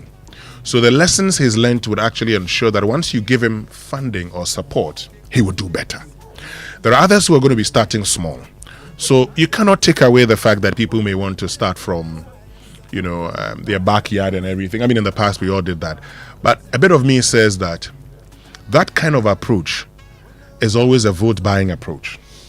And so, if we really want to do that, we still cannot stop the man who wants to say, 10 or 20 or 100. We can't stop him. But if we really want to feed our nation, the approach is not to produce 1 million persons who read 20, 30, 40, 50, 100. We must get the people who produce 20,000, 100,000, 200,000. Years ago, a Ghanaian company did something. Now they got funding and decided to start the Akoko Tasty. They advertised right on this platform. I think it was La Bianca that started the Akoko Tasty, where they invested in local farmers to produce chicken for consumption in Ghana. What that tells me, and recently, somebody contacted me and said, how about you supply me pork? Yeah. So once I have the off-taker, I would look for money and produce more. Okay? So sometimes it's only the market. If government has, funds to give you, you look for the market. That's the way to go. When we were in secondary school, anybody who went to Mali school, you hear the tag have you, because in Mali school, the pig farm became the supplier of meat for us. Wow. Yes. Our pig farm gave us meat throughout the period we were in school. So the joke at the time was that anybody who went from 1 to Upper Sith would have eaten 7 piglets, and that's the whole concept of have you that you hear. Because then every when I was in school, every Wednesday you had meat, pork to be precise, but it was coming from the school farm because the school had a pig farm. I am saying that we can do this, but again, let's learn lessons from planting for food and jobs. If Kojo Boateng is been able to do, say, 20 acres of maize, if you give him funds, he can do 100 and subsequently cultivate 1,000 acres of maize. This is on the assumption that I have land. I have developed the land. you would get the land. I have the machinery. We have actually, but there's the economic enclave project is there for us to see that part of the major problem or the major cost component in agriculture is land and land preparation. We pretend that is not the case, but that is the case. And so if government is able to, acquire land and lease the land to people to farm on it, that's the way to go also. There are several ways of doing it. Okay, in the past we did you go for lands from families, and then you're able to, at the end of the day, you take 2/3 and give 1/3 to the family. There are several ways of going about it, and there's a conversation about buying everything right here from our local producers. I say, let us not create another numbers game. I am not a fan of number of farmers. I am a fan of number of tons that we've been able to produce. That's my simple point. Yeah, and today when Peter Otokunor comes, we'll have the opportunity to learn more about how government intends to actually feed people rather than just tick boxes and, you see, sometimes the trick is in how the promise is framed. All right. So if the government's promise is that we'll give free fertilizer, then that's all they have to do. They just have to show you that they gave free fertilizer, who they gave it to, what it was used for. None of that was reflected in the promise. So how do you hold them to account for that? I am interested in the result. Yeah. Right? How many people are you going to feed? How much of our import are you going to substitute? How much of our nutritional table are you going to cover? How much value you create in the economy? Thank you. If it's maize you want to produce, how much are you putting in maize? What is the expected tonnage we are getting at the end of the season? What are you putting in place to ensure that every 1 cedi we invest results in a grain? That's right. If it's poultry, how much are you going to put in it? How are you going to do it? How much are you going to get out of that? With timelines. With timelines. Yeah. So today's conversation will be enlightening. I'm looking forward to it. We also have the opportunity to learn a little bit about the real effect of these tariff increases, right? We started the conversation yesterday, and today we're going to continue. And there are things to figure out. First of all, I mean, who are the people behind these decisions, right? What are the push and pull factors? How much of this is down to IMF's expectation? How much of it is how much of it could be substituted by some more efficiency in the energy sector? Could some of that have taken care of these extra bills that we now all have to pay? And what's the future? Do we need to start thinking heavily around privatization, or has that ship completely sailed? Right, we'll talk about that. We also want to know the effect of these increases on the goods and services that we all spend money on. So stay tuned. Kojo this morning was talking about he raised a very important question about pricing in the informal sector. Yeah.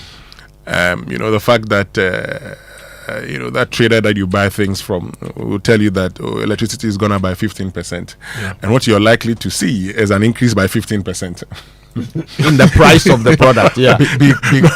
Because the electricity cost has gone up.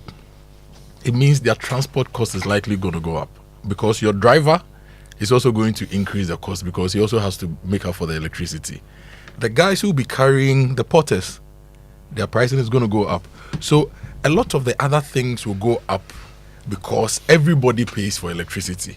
So on the trader's side, they are possibly paying 15% more for electricity, but the other costs will go up a little bit. So they will add everything. Yes. And before you know, there is no way that even if they add everything, it would amount to 15% on the price of the product. Let's do this. Quick one. No way. Quick one. Let's do. What the traders do is what ECG and Ghana Water doesn't do. They will always increase enough to keep their businesses going. Yes. No. And not run at I've told you about the story about this lady who sells fufu. So I mean, she was prepared to increase, the cost of pork and what we say in Ghana, goat meat by a certain percentage and everything. So I said, okay, hold on a minute. Let's find out. How much pork do you buy? How much do you sell it? How much goods do you buy? How much do you sell it? Now, when we did the calculation, we realized that she can actually survive without an increase in the prices, but a little reduction in size. Just a little reduction in size, and it will make up for it. But that was when because then the other problem we found was the preparation of the soup. Yeah. So if you are having your soup free, that's a lot of money. And you get free soup. No, it's the reason these days when you buy fufu, the people say, my friend B said, so I can't take this one. But so when you look at all of it, if we're to look at all the variations, all the variables, and strike an average, we realize that maybe the increment might just be, say, 2 or 3%, maybe. At best, maybe 5%. Yeah. But light across road. You see, But Winston, one of these days, do us a favor and break down chop bar fufu pricing for us. Oh, I can build a model. Yeah. Right. Because it also applies to other things like kinky. Yeah. Right. You buy kinky, you get free pepper, sometimes free shito. But if you want okra and beans, you pay for. You pay for that one. Yeah. Do the kinkies? The kinky sellers? Do they put everything together? The cost of their pepper and everything plus the maize to give you the floor price of the kinky. So if I'm buying a ball of kinky, for example, and I don't want to take pepper and shito, should I get a discount? Because if you buy a ball of kinky for 10 cedis, you will definitely be giving pepper and shito. Those will so if I have my own pepper and shito at home and I want only the kinky, should I get a discount? We want economics to work in Ghana. that will become savings to the even woman. when Atamils, an economics professor, was our president, economics didn't work in Ghana. You see, the tax professor, the tax professor had a finance minister who was an economist and a deputy finance minister who was a tax consultant. And no crampo. And no crampo. But you see, you're not taking pepper. That means the woman has calculated the percentage of pepper. Leadership series for you, disaggregating the cost of chop bar fufu. We will do that for you. But I'll tell you what, I mean, pricing model. One thing is for sure, that in the market, it's not really economics that drives, the cost of things. It is some strange combination of speculation and just, chaos. That determines it. From one stall to the next, the prices differ widely, and you can't even explain the difference. Right? You don't know what value you're actually spending money for. In this country, in fact, we spend a lot of money for no value. And it's one of the things we need to talk about. It's one of the things we need. It's all part of formalizing our economy, right? Into Obeto Kinke 10 cedis onje pepe, and you demand. Then you get a discount. If you have the guts to try that and record it on your phone and send it through to us, we would love to hear the interaction between you and the trader. Send it to us on our WhatsApp. Wake up to joy, joy, joy. Sunshine and joy in the morning time. Yeah. Wake up to the super morning show. Yeah. Wake up to joy.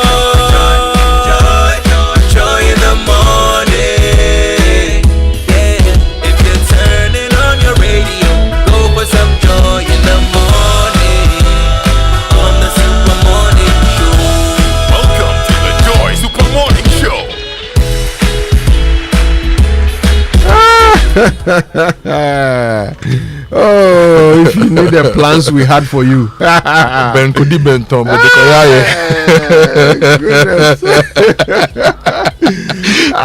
yesterday I met Guru. Did you know? We were talking about our hometown stuff. This started, I said, Beko Kumase, Beko, who are they? My friend Ice King, Canada, Charlie, we want to talk about fufu. You know the Wasais also do the bear. Yes, I've heard you do it. Yeah, but it's with a fancy accent. So Wasai is a blend of fancy bono. There's a little bit of tree really. So when I go to my hometown and the people see me and they say, "Oh, Nana, no ya Kawasaka kre."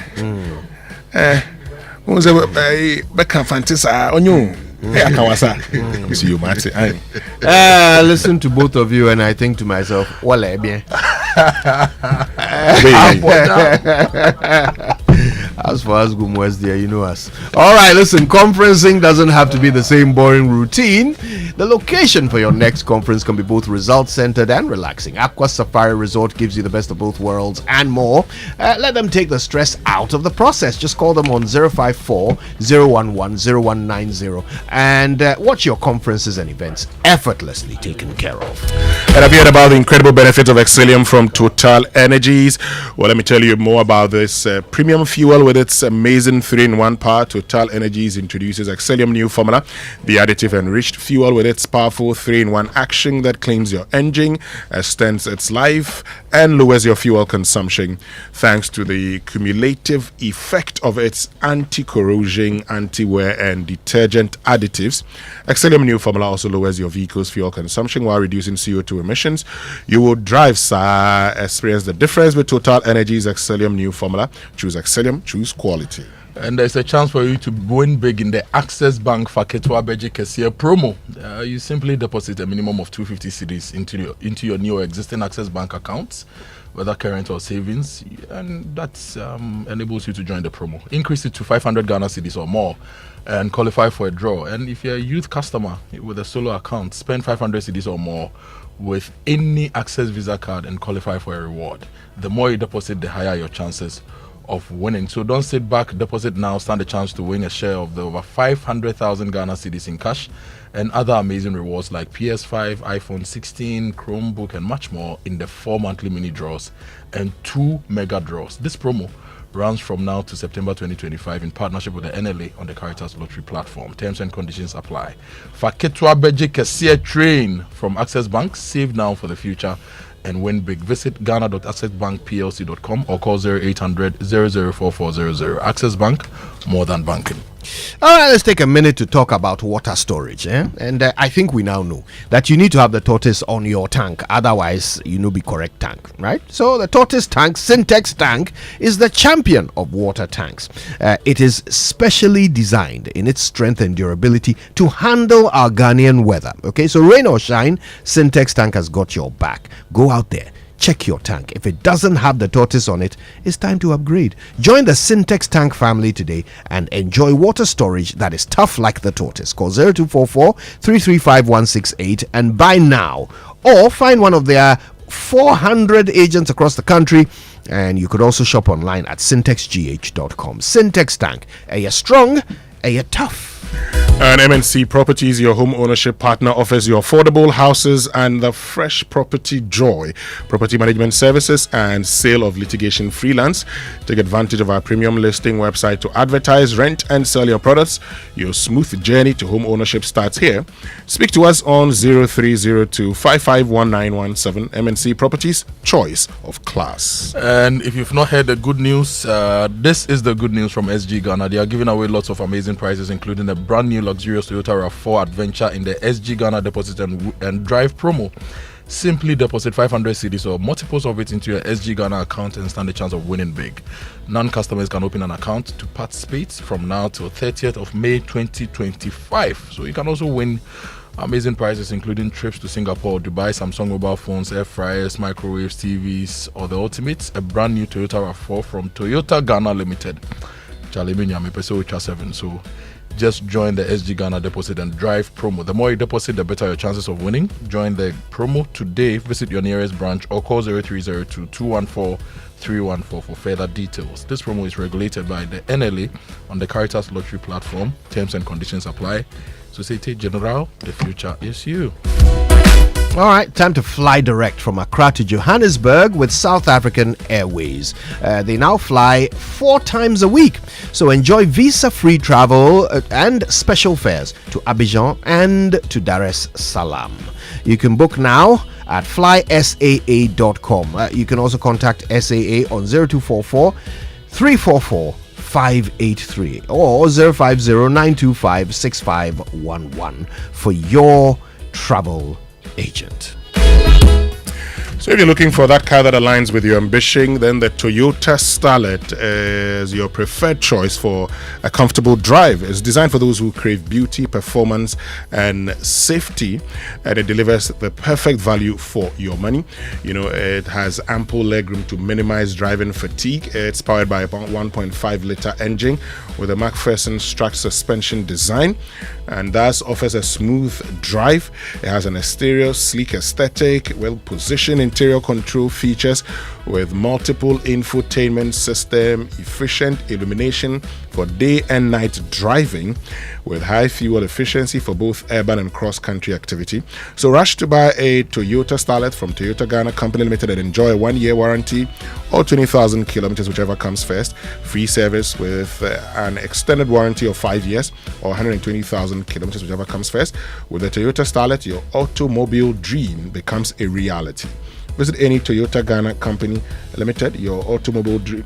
Visit any Toyota Ghana showroom today and experience the Starlet Drive. Call Toyota Ghana on 0302 42980125 for further information or book a test drive. Terms and conditions apply. Ghana drives Toyota. Charlie Winston, my birthday is on the 29th of December. Well, that's Starlet never fatame pa. Start saving. Now there is exciting news from the bank with the coolest tagline, not just another bank. Yeah, you heard right. Omni Basic Bank's new tagline is not just another bank. We are redefining banking with a renewed commitment to making you, our cherished partner, the happiest customer. Visit any of our branches to update your records with us or call us on 030-708-6000, 030-275-8555, or toll free on 0800 100 790. Omni Basic Bank, not just another bank. And they are not just another website. KingdomStoreOnline.com is the best place for your office essentials, equipment, furniture, and stationery from Kingdom Books. You can buy whatever you like from them and pay via Momo. Then you just wait at home or in your office for your very fast delivery. If you are in Accra or Tema, you don't even pay for that very fast delivery, which is always nice. Terms and conditions do apply. At Kingdom, quality and affordability are their hallmarks. All right, stay with us. Lots coming up on the Super Morning Show. Don't miss a moment of it right here on Joy. And by the way, if you have any questions for Peter Otokunor, you know what to do. Send them through to us 055 1111 997, or you can tweet at us. Of course, you know what to do. Use the hashtag JoySMS when you tweet. We'll share your thoughts with the world and ask him all of your questions right here on Joy.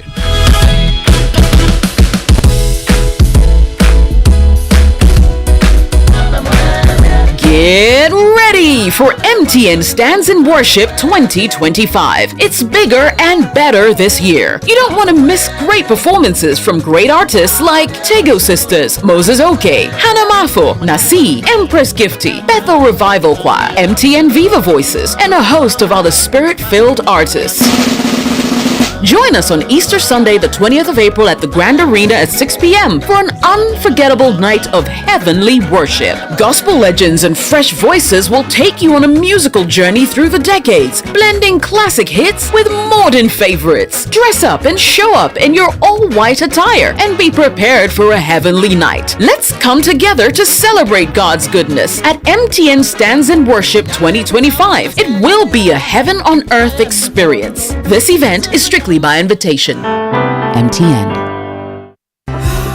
Imagine a world where your home or business is powered by the sun's boundless energy. Picture your rooftop transformed into a solar sanctuary, radiating with eco-friendly vibes and city-saving brilliance. Well, dream no more. With Standard Chartered's renewable energy loans, you can turn this dream into a dazzling reality. And guess what? Our renewable energy loans come at very low rates. That's right, we are not just offering loans, we are offering the keys to your solar-powered kingdom. Say goodbye to high electricity bills and step into a new world where every watt generated is a step towards a brighter, more sustainable future. So if you're ready to take control of your energy destiny and switch to solar today, give us a shout on any of the following phone lines: 050-153-5789, 050-153-5790, 0244-674154. Let's chart a course for a brighter tomorrow and make your solar dreams shine brighter than ever before. Standard Chartered, here for good.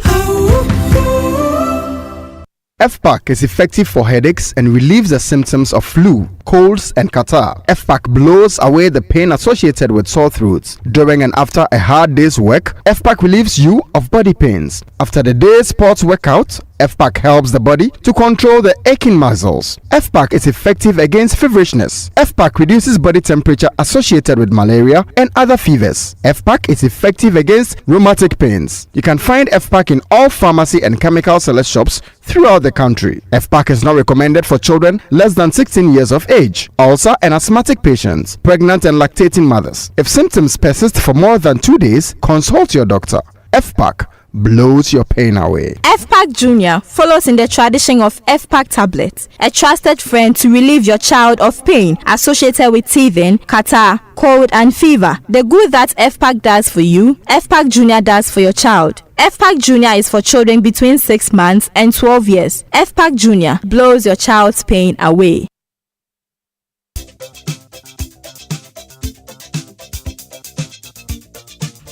All right, let's get it started. Birthday messages on the Super Morning Show are brought to you by MTN everywhere you go, and Bank of Africa, the African bank with global reach. Bank of Africa, as strong as a group, as close as a partner. All right. And this one says, happy birthday to my darling son, Adriel Remiel Kwao of Christ Ambassador School of Excellence. May God bless your new age and many more beautiful years with lots of love from Mommy, Daddy, Jeriel, and Dariel.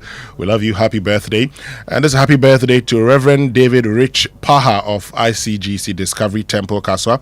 Wishing you many more years of fruitful ministry, good health, and abundant blessings from Team Yellow. And this one says, happy birthday to Ebenezer Sasu Bediakon, aka Alaska, Director of Distribution at Ernest Chemist. Age graciously, and may the rest of your days and years be more fulfilling. Finally, happy 60th birthday to Anna Boham Christian Nanayiri of Kwesikrum of Ahanta. May God continue to shower you with blessings. This election dedication, I said election. This birthday dedication is from the entire Awudu and Boham Christian family. So this is from the entire Awudu and Boham Christian family to you, Anna Boham Christian, and you are 60 years today. And happy birthday to Amma Intiobin and Mabina Ansa. Also going out to you, Felicia Osei, and to Augustine Boateng, aka Tizo. This guy taught me my first, he gave me my first programming class. Back then we used to design age calculators. Tizo. All right. Well, belated birthday wishes to Mr. Tete Mama. He also known as Boss T. He's the head of HR at Republic Bank, and this is from the whole HR team to you, wishing you the very best. There's one more here. Happy birthday to Ebenezer Sasu. It's done. Oh, you've done that one. Okay. Well, there you go then. I'm all up to date. Okay. So, the Joy Sports Center is brought to you this and every weekday by MTN. Everywhere you go, Standard Chartered Bank, here for good. Of course, Franco Trading, Steel, Phone, Papa Perfect, FPAC, which blows your pain away. And of course, if football is what you want, then catch every thrilling moment of the FA Cup, the Europa and Champions League finals live and in HD this April and May on DSTV. DSTV, your home of entertainment. And at Standard Chartered, we believe it's essential to take the right step towards achieving financial stability. So now is a perfect opportunity to set your financial goals and start on the right path. You know, an input from a professional can make the difference. At Standard Chartered Wealth Management Limited Company, you have access to a wide range of investment options that offer you monthly and half-yearly interest payments through diversified investment portfolios. Call us on 0233000041 or 0200-127755, or visit us on the 4th floor of the Perbia House, Airport, Accra today, and speak with our certified investment advisors on what options suit your financial objectives and risk appetite. And get ready for the MTN Stance in Worship 2025. It's bigger, it's better this year. You don't want to miss great performances from artists like Tego Sisters, Moses Oki, Hanamafu, Nasi, Empress Gifty, but the Better Revival Choir, and a host of other spirit-filled artists. It's happening Easter Sunday, April 20th, Grand Arena, 6 p.m. And you have to come in your all white attire and be prepared for a heavenly night. Let's come together to celebrate God's greatness at MTN Stands in Worship 2025 to be a heaven on earth experience. And this event is strictly by invitation. That's nice. All right, then. So go to Franco Trading for your Nokias, Samsungs, iPhones, and of course for your smart TVs from 32 to 100 inches wide. Not forgetting, of course, the Franco air conditioners from 1.5 to 2.5 horsepower, chest freezers and refrigerators, as well as washing machines, microwaves, blenders, CCTV cameras with some really great features. And all of this is available at a 40% discount when you shop on their digital platforms. So listen, call Franco on 055 593 9311 or just go to the Google Play Store and download the Franco app. You can also check out more at francotrading.com. Still phone papa fee ajukoliko. Kojo, good morning, how you doing? Yeah, there for you. Yeah. Me too, me dear pan bread. Dortmund 5, Barcelona 0 tonight, which precedes what Real Madrid will do by you to your people tomorrow. Dreams and aspirations. The NACO board needs to find you.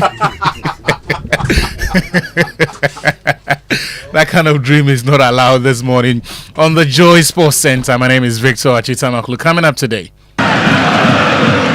Does well to hold up his man, strong on the halfway line, still dribbling forward, tries to lay it out to Semenyo. Here is Semenyo, edge of the box, onto his left foot, shoots and scores!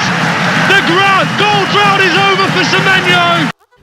Yes, Antoine Semenyo scores after 53 seconds to earn Bournemouth their victory against Fulham and end his 9-game goal drought. Plus a review of tonight's Champions League games as Aston Villa attempt a comeback against PSG, while Barcelona aim to see through their advantage from the Montjuic last week. But first, Interallies technical director Willie Kluche has admitted that the club's players were involved in the infamous match-fixing scandal during their final 2021-20 Premier League game against Ashanti Gold. Now, both clubs were demoted to Ghana's third tier, the Division 2, after the match, which ended 7-0 in Ashanti Gold's favour at the Obuasi Lenkley Stadium some 3 years ago. Kluche described the internal investigation findings as disappointing, especially given the players' role in jeopardizing their careers. I was disappointed in that group of players that they will use their future in gambling. Their playing body went to gambling with their match. Did you believe that the players were involved in some match fixing? It's the players who told us. They told us that they were involved in match fixing. Yes, this one bet, including with our team manager. So we have to sack the whole team. At the end of the day, I went to the disciplinary committee meeting. So the FA was not wrong in demoting Interallies, were they? We were not the cost. It's the players. Interallies technical director Willie Kluche. Well, Allies have now gained promotion to the Division 1 League, while not much has been heard of Ashanti Gold since then. Meanwhile, former Ghana under-17 head coach Lai Kingston has urged local coaches to pursue coaching education, noting that players respond better to tactically astute managers. He believes players abroad respect foreign coaches more due to their clear, uninformed tactical instructions. It shouldn't be what he has on paper. It should be the way he works. And this is what I've noticed with our local coaches. The way they behave around the foreign players when they come down, the way they communicate with them, even their work, the way they work, no player will believe you because will trust you because they're playing at the top level. So listen to you well. They will listen to foreign coaches. They leave the local coaches. So it all comes to most of the local coaches have to make sure they educate themselves well so that when the foreign players comes down, when they see your work, your coaching points, the information you passing it on, with them they understand, oh wow, you know what you are doing. Then they will listen to you. That's Lai Kingston, who says the coaches need to take their education better. Elsewhere, CAF yesterday confirmed that African legends Asamoah Gyan and Clementine Toure will lead the draw for the 2025 African Schools Football Championship, set to be hosted here in Ghana. It is scheduled for Monday, April 21, in Accra. And in the Bundesliga, the deepening connection with Africa took center stage this weekend with a special visit to Germany by selected journalists across the continent. Joy Sports editor Tahir Fentiu, he was among the journalists on the trip and has come through with his reports. The engagement included a visit to Bundesliga clubs FC Augsburg, Bayern Munich and Eintracht Frankfurt, where the selected media men and women were treated to presentations, stadium tours, Bundesliga games, as well as interview opportunities with coaches and players. The Bundesliga prides itself in being the most watched league in the world in terms of average attendance to games, with 40,000 fans trooping to sold-out Bundesliga stadiums each match week, while also averaging the most goals scored per game at 3.3, the highest in Europe's top 5 leagues. Much of it is rooted in the fan ownership structure of the clubs and the relatively low ticket prices, with the average price of a Bundesliga match ticket hovering around €26, the lowest among the top 5 leagues in Europe.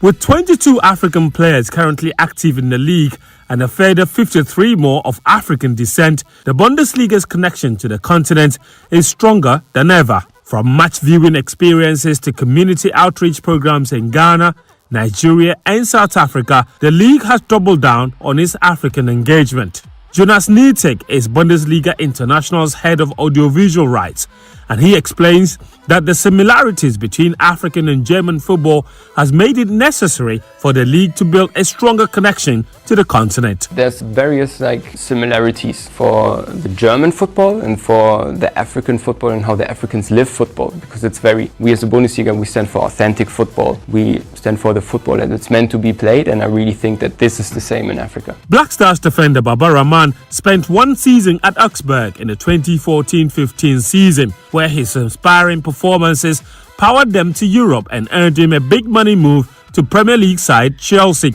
The Augsburg CEO, Michael Stroll, paid glowing tribute to the Ghanaian for his contribution to the club. We loved keeping him, but it was not possible. But with that contract in Chelsea, his life, not only for him, for his family, for his town, it was done in a positive way. So and therefore, as a club, you also have to find solutions from a moral standpoint. That's also not always common. For us, it was common. That in that situation, we have to find a solution also for the player. In Munich, the team was giving a tour of the Allianz Arena ahead of the Bayern Munich versus Dortmund game, in a roundtable conversation with former Borussia Dortmund goalkeeper Roman Weidenfeller, who shared fond memories of Ghana after he visited a country in 2022 for the Borussia Dortmund Legends match. First time in Ghana, and it was a great experience. You love the food? I love the food, and my friend Ovo Moela, he loves always African food. And always when he traveled to Cologne, it's maybe one restaurant, they made the perfect African food, and there he bought it always there. And sometimes he bring it to my house and eat in my house the African food. The trip concluded on Sunday with a visit to Eintracht Frankfurt, who beat relegation-threatened Heidenheim 3-0 to keep their hopes of qualifying for Champions League football alive. Frankfurt are on course to finish third this season, and that would represent their highest league finish since the 1992-93 campaign, where Ghana's Tony Yeboah's 20 goals in 27 games powered them to a third-place finish. This season's performance is also being powered by a group of African players, including Egypt's Mohamed Marmoush, who left for Manchester City in January.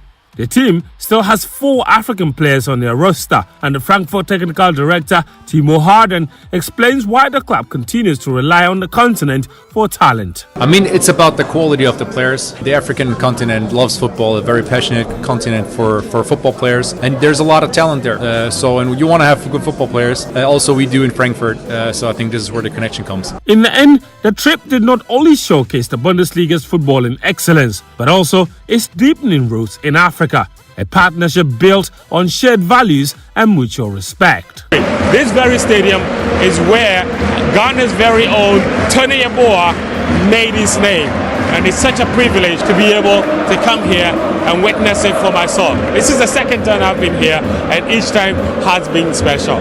From the Deutsche Bank Park in Frankfurt, Germany, Tahir Fentiu for Joy Sports. Well, in England, Ghana's Antoine Semenyo scored just 53 seconds into the game as AFC Bournemouth ended their 8-game winless run with a 1-0 Premier League home victory over Fulham last night. Semenyo also broke his personal 8-game goal drought with his goal coming in early February. He now has 10 goals and 6 assists in all competitions this season. After the match, he was interviewed by Arsenal legend Thierry Henry, who couldn't resist bringing up the jollof rice conversation. It was definitely vital for us. I feel like the manager's been saying all week it's a make or break kind of game for us today. So we came into this game wanting to give it all, and you can see how then the celebrations meant a lot. As soon as he turned, that's when I knew just get the shot away, and it was perfect timing. So yeah.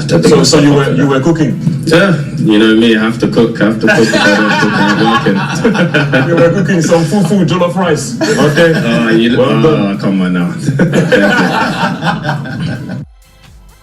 Well, Champions League next, and Aston Villa boss Unai Emery, he says his players should view the second leg of their quarter-final showdown with Paris Saint-Germain as a chance to write themselves into the club's history books. Villa suffered a 3-1 defeat away to Ligue 1 champions last week in the first leg and must overturn that result if they are to progress to the semis. Emery wants his players to have the belief they can do it. I have experiences coming back result positively and negatively in 2 ways. But now is something different. We want to write here the history with Aston Villa last year and in Conference League and this year in Champions League and hopefully for a long time in Europe. In the other quarter-final clash tonight, Barcelona are away to Dortmund. Barca head into the game with a 4-0 advantage. Both games will kick off at exactly 7 p.m. And it's how we end the Joy Sports Center. Back to you, Winston.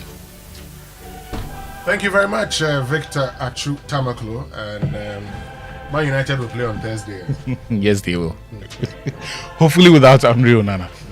Who else? Bahinde. Oh, I would rather take Bahinde than Onana. Oh, okay. Because the more he sits out games, the closer he is to the exit door.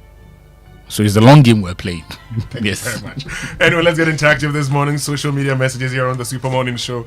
Brought to us by EcoBank, a better way, a better Africa. Number 10, liver salt, a refreshing relief.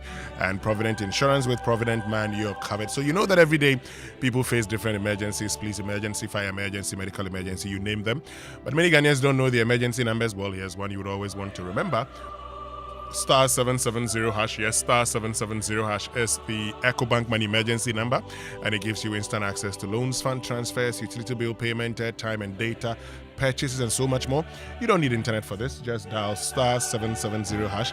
No need to panic in any money emergency because EcoBank will always come to your rescue. Dial star 770 hash now for solutions to your money emergencies. EcoBank, the Pan-African Bank. Stay with us. We'll be right back. EcoBank Mobile, they make me say, oh yeah, oh yeah. EcoBank Mobile, they make me crazy. Download it and use it.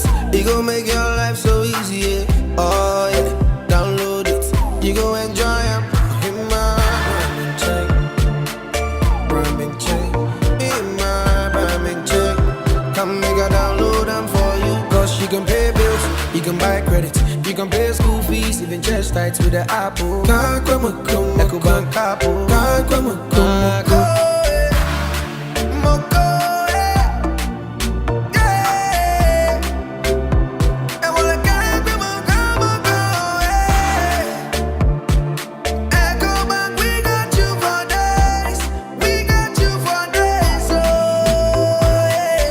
Charlie J. Nabu.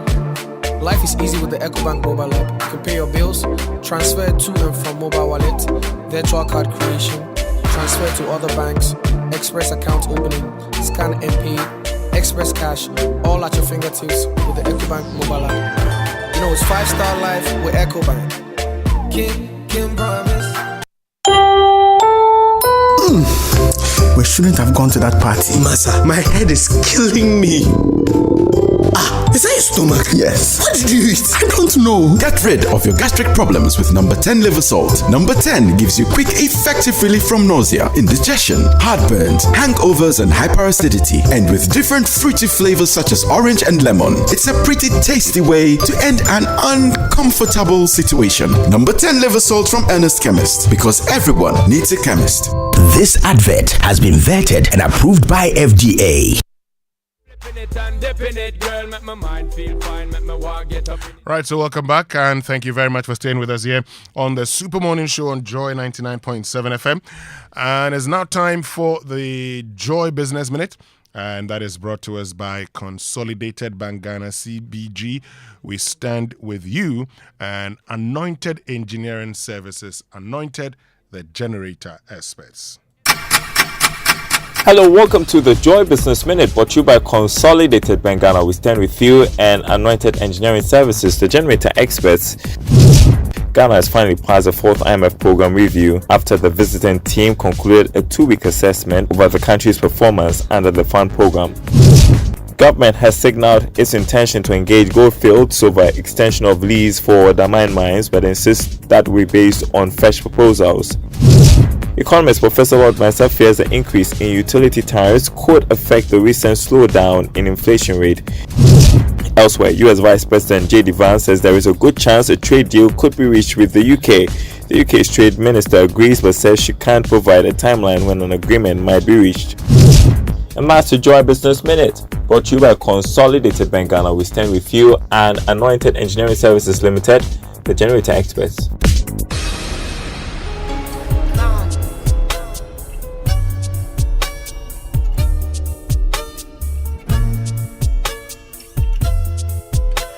Right, so welcome back, and thank you very much for staying with us here on the Super Morning Show on Joy 99.7 FM.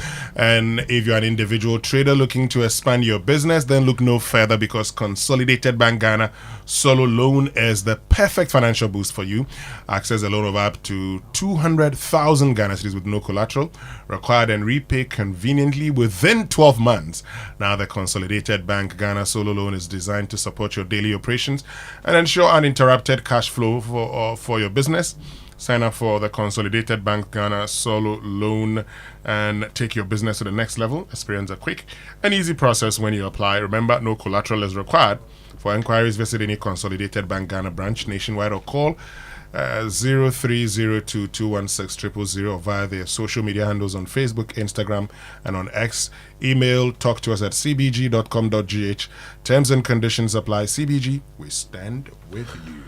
Onya, you know when the power goes off and you have a generator, it's really a nice experience, right? Oh, yeah. Like the power goes off, no, your generator kicks in. Vroom, and you have power. Yeah. It's even nicer if your generator is ultra silent. So the power is off and the generator automatically comes on. You don't even notice there's a change. There's no noise. That's what Anointed Electricals is offering you. They are into sales of ultra-silent, fuel-efficient diesel generating sets with sizes ranging from 5 kVA to 3,000 kVA at very competitive prices. For every generator you acquire, you enjoy a 5-year warranty, and they also undertake maintenance and repairs of all kinds of diesel generating sets. Their services include, but not limited to, the following. Are you listening? 24-hour emergency services. Imagine your generator breaks down in the night, 1 a.m., and you need the power. They have 24-hour emergency services. They'll come and fix it for you. They also sell authentic spare parts. They have reliable rental services. They give professional advice and consultancy. And they also sell tower lights, and they rent those as well. So locate their latest branch at Pukwasi White House, opposite Eco Block, and the head office at number 77 Anointed House on the main Odoko Malam Highway near the Odoko traffic lights. They also have 21 branches nationwide. And they're also into skills training. So if you want to learn about generators, plants, if you're an auto mechanic, electrical person, if you're a controls and solar installation person and want to learn, they offer 80% hands-on training and 20% theory. Call them on 024-348-0334 or 054-010-9493. Anointed, they are the generator experts. Great. We need to get that one. We need to get one. These days that... Anyway, on big stories this morning here on the Super Morning Show, brought to us by Telecel Connecting Energies. Our focus is on agriculture because you see, as a country, we've always talked about how agric is supposed to be the backbone of the Ghanaian economy. We've always talked about how it's important for us to eat. But how do we get there? How do we ensure that we are food sufficient and there's food security in this country? How do we ensure that we're able to buy food at affordable prices? That's the most important thing. Okay, and how do we ensure that there's availability of food so we get all the nutrients that we need? what are the policies and programs that government is putting in place? Just on the 12th, last Saturday, there was a launch of Feed Ghana project. Yeah. But I'm told there are other projects also within the presidency. So this morning, the director of, the presidential initiatives in agriculture and agribusiness, Peter Boama Otokunor. Doctor. Yes. This is not the other doctors. No. So this is how we do it. Peter Boama Otokunor, PhD. Yeah, so the other one, so will be joining us here on the Super Morning Show to tell us more about them. We want to understand what these programs are, when they're likely to come into place. Yeah. The target population and everything else that we need to know. Yeah. Even on the institutional farming strategy, what really do we seek to do? If you want senior high schools to farm, what is the strategy? What minimum acreage are we expecting each senior high school to farm? If you want institutions to farm, what institutions? Ghana Police Service, Ghana Prison Service, Judicial Service? Are we encouraging the banks and private sector to also invest in some of these things? We know churches are now into a lot of farming. You can easily think about Kojo Safos and all these other people who are investing in farms. So what is the strategy? We ask all those questions. The last time we were crunching some numbers on senior high schools and school feeding. And we said that if you assumed each senior high school had about 1,500 students, we could just do 20 acres per school for maize, and they should be maize sufficient.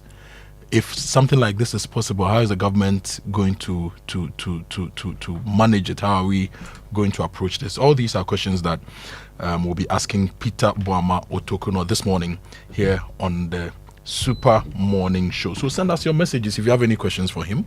055-1111-997. We'll read your messages. But Easter is around the corner, and Marina Mall Spintex is bringing you the Easter Sales Bazaar. Now, your favorite shopping destination, Marina Mall, is now closer to you. Marina Mall has opened a brand new outlet at Bachona Spintex, right next to the commercial bank. Yes, Marina Mall is bringing the exclusive brands and unmatched shopping experience to your neighborhood. Discover the widest range of stores offering everything you need, from groceries, fashion, accessories to perfumery, health and beauty products, everything you need. And it's anchored by the Marina Supermarket and supported by top-notch brands like PMMC, Istanbul, Exotica Saloon, Glee Health, Dental Clinic, Celebrity Style Fashion, and many more. Join them from April 18 to 21 for an exciting Easter Sales Bazaar and enjoy amazing discounts up to 50%, giveaways, face painting, treasure hunts, musical chairs, and a whole lot of things. It's a great opportunity to take the whole family out, especially the kids. Make it a memorable family shopping and fun experience this festive season at Marina Mall Spintex. Call them on 055-668-7222 or visit at Marina Mall Spintex handles on all social media platforms for more details. Marina Mall Spintex, redefining your shopping experience. Now you're looking for the best value data and voice offers that are tailored to your unique needs. At Telecel, we understand everyone has their own preference, and that's why we have the unbeatable Made For Me bundles made just for you. The Made For Me bundles are affordable, customized data and voice packages, personalized for you. Simply dial *530# or download the Telecel Play app to subscribe to your special Made For Me bundle. Telecel, connecting energies. But Kojo, this morning also we'll talk about electricity, because I am all for the tariff increment. I even think that the tariff should have gone a little higher, especially for water. I'm all for the increments. There are so many arguments to be made against this increment, but as a businessman, you look at production cost and all the variables and the factors, and I think that even though it will cost me more to pay for electricity, for some reason I believe that I am against it. Why are you against it? For the simple reason, I believe in the argument of Boateng in 2018. Mm-hmm. When they were reducing the prices, they talked about the losses that if ACG was to overcome, could actually ensure that we do not get to lose more, then they make more money. So in effect, we don't have to get to pay more. And I've always made the point, look, we may say that yes, on the face of it, it's important that we're able to get, say, so because of the value and the cost of crude oil and everything, but have we asked ourselves the percentage of losses that are also beyond the acceptable limits? And if we're able to deal with that, how that would go a long way to cushion us? We haven't asked those questions. And so that's always good. So, if you look at it on the face of it, it makes a lot of sense. Oh, yes, we have to increase. Yeah. But I'm asking, if we factor these, losses into it, if we're able to deal with the losses, we will not come back. The losses are a good conversation to have. Yes. What is the value of the losses to the value of the investment needed to keep ECG running, to the value of the CAPEX ECG needs, the OPEX ECG needs? Look at that value. Look at the technical needs of ECG and the general power value chain. Look at our macro issues. This morning you talked about Teshi, Teshi in New England, right? They are fixing a new station, a new transformer for Teshi New England. You need one in your neighborhood. I need one in my neighborhood. But the developments of all these neighborhoods didn't have to do with ECG's plans.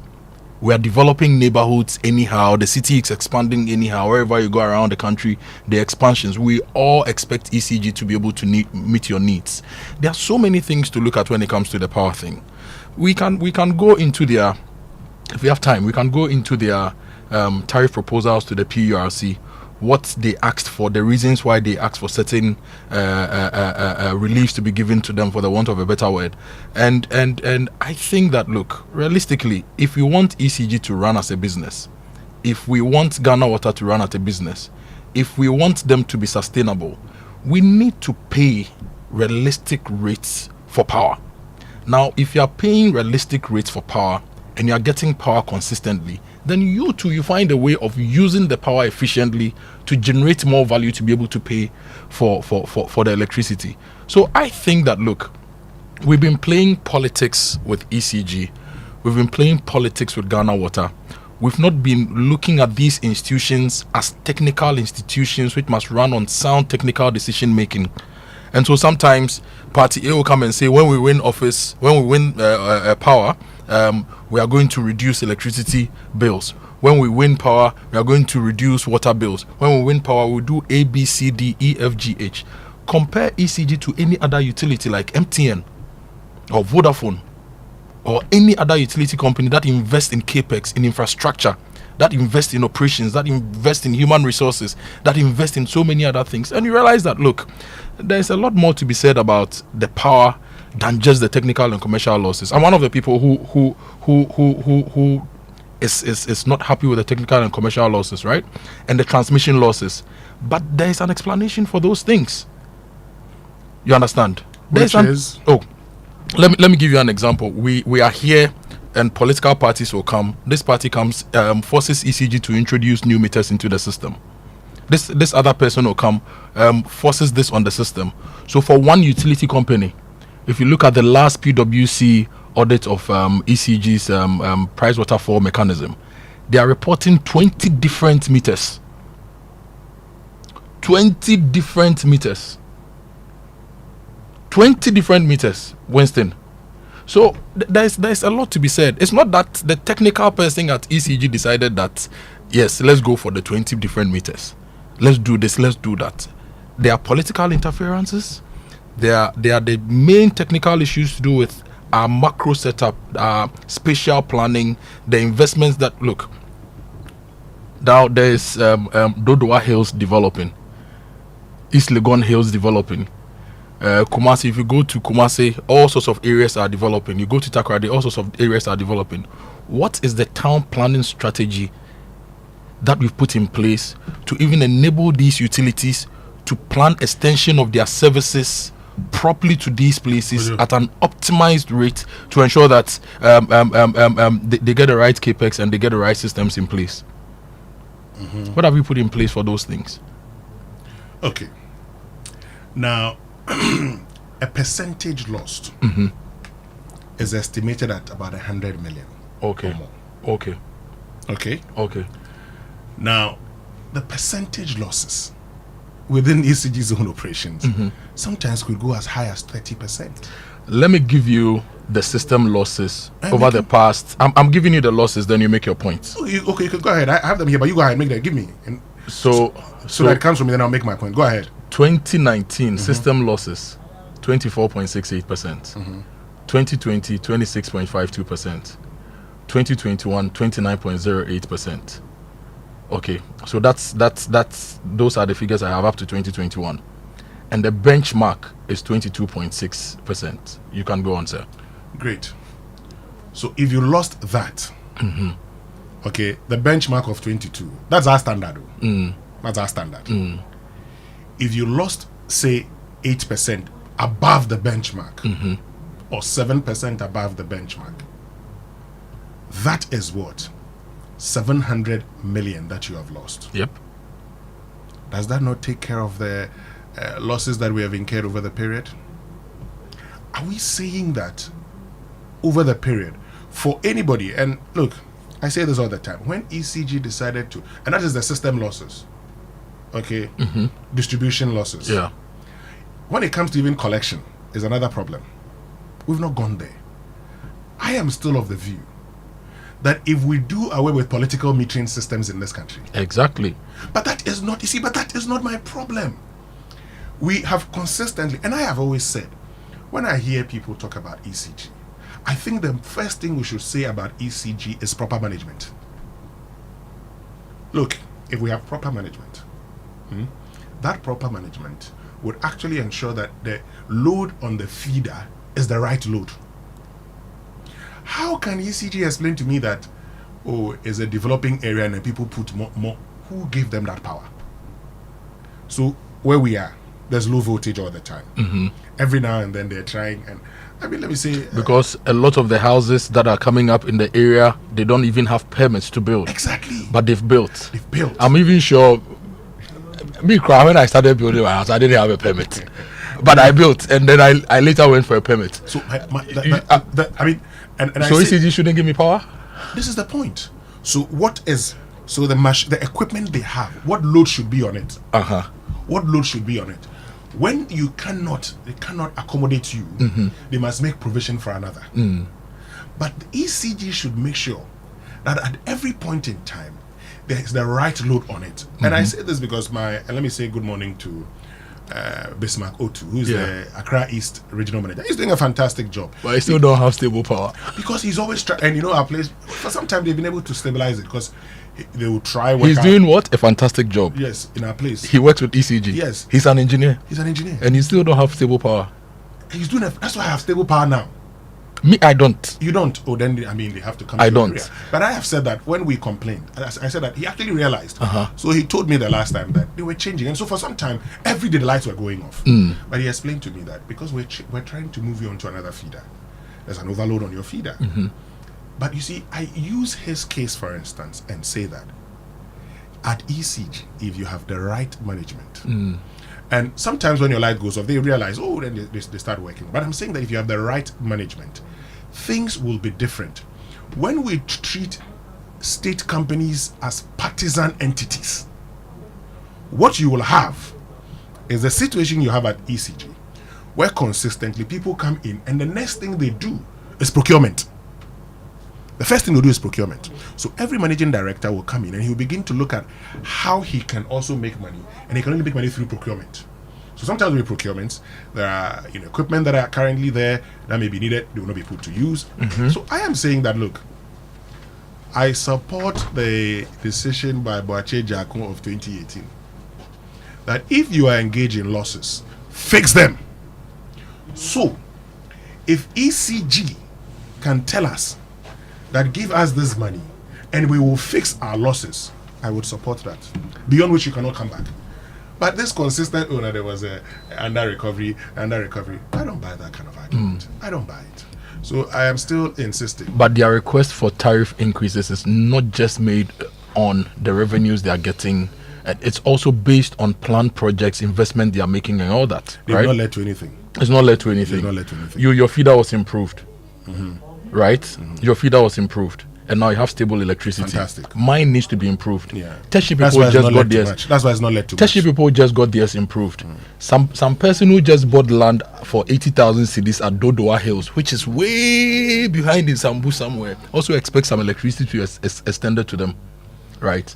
And you see, in a country where public housing should be approached better, and we've not even done anything proper for public housing, where private people are solving public problems on their own, you do not expect the utilities to also sit back and say, because you've not done ABCD, we cannot give you power.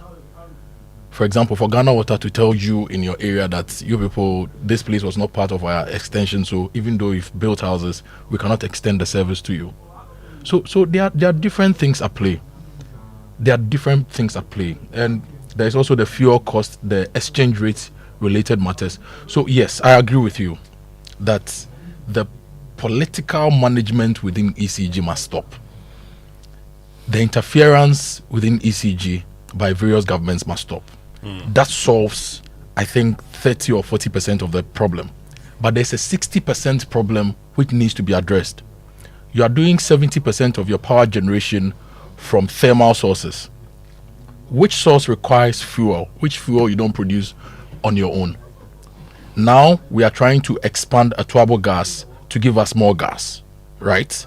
So if we get more gas from Atuabo, then we'll be getting local gas which feeds these plants. But you are importing a lot of fuel as well. If the state was even running that plant very well, even the cost of gas itself would have been better. But let me move on. To distribution losses is all I'm going to say. Just 2 words: distribution losses. We're talking about it. But if even we were to solve that, just that, if half of the product that is created, the electricity product that is created, doesn't get lost through inefficiency, would we be here? Okay, so let me say good morning to Samuel Dubik Mahama, who's listening. I'm waiting for his thoughts on this issue. Yes. He should share his thoughts with us. Have you arrested anybody in relation to the missing transformers and all those things? On that note, we'll be right back after these messages. He says stock is cheap. I'm waiting for his... He seems to... I think he disagrees with me. So I'm waiting for his thoughts. Samuel Dubik Mahama. Let's get into the conversation. But stay with us. There's more after these messages. Auntie T, I beg, fix me go betete Ghana. No gari, no oil, no plantain, just beans then eggs. Hey, brah, that be dangerous combination, no. Problem no day. I feel handle am. For Telecel, with the Bob say everybody gets what they like. That be why Made For Me bundles day. Based on your usage, you fit get your own data and call packages. Fala! Made For Me bundles like the way you the want town. That *530#, then buy Made For Me bundles today. Telecel, connecting energies. Your comfort investment is here. Agora by Val Real Estate, a premium real estate investment opportunity located just 1 minute from Kotoka International Airport. Agora offers luxurious studios and 1-bedroom apartments designed for comfort and high returns on investment. Secure your unit today with a $25,000 deposit, payable in CD equivalent. RSVP for the upcoming sales launch by calling toll-free on 0800 888 888. Agora, your comfort investment.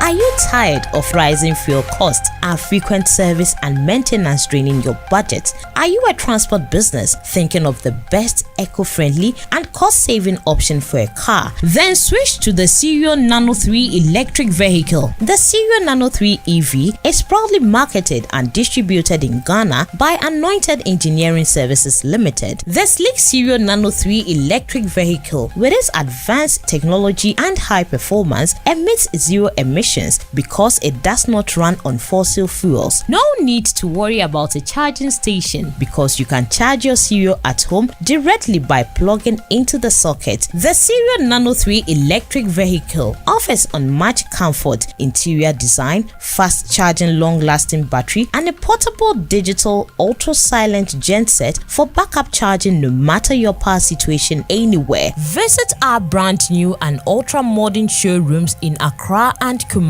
In Kumasi, Asukwa, in front of the TAT yard on the Ak Mayanka Road. Call our hotlines on 0544 340589 and 0243 480 334. Anointed also stocks genuine spare parts and delivers after-sales services 24/7 for our Cerio Nano 3 EVs. The Cerio Nano 3 electric vehicle. Experience a legacy of luxury modernized. Cerio EV. Go electric.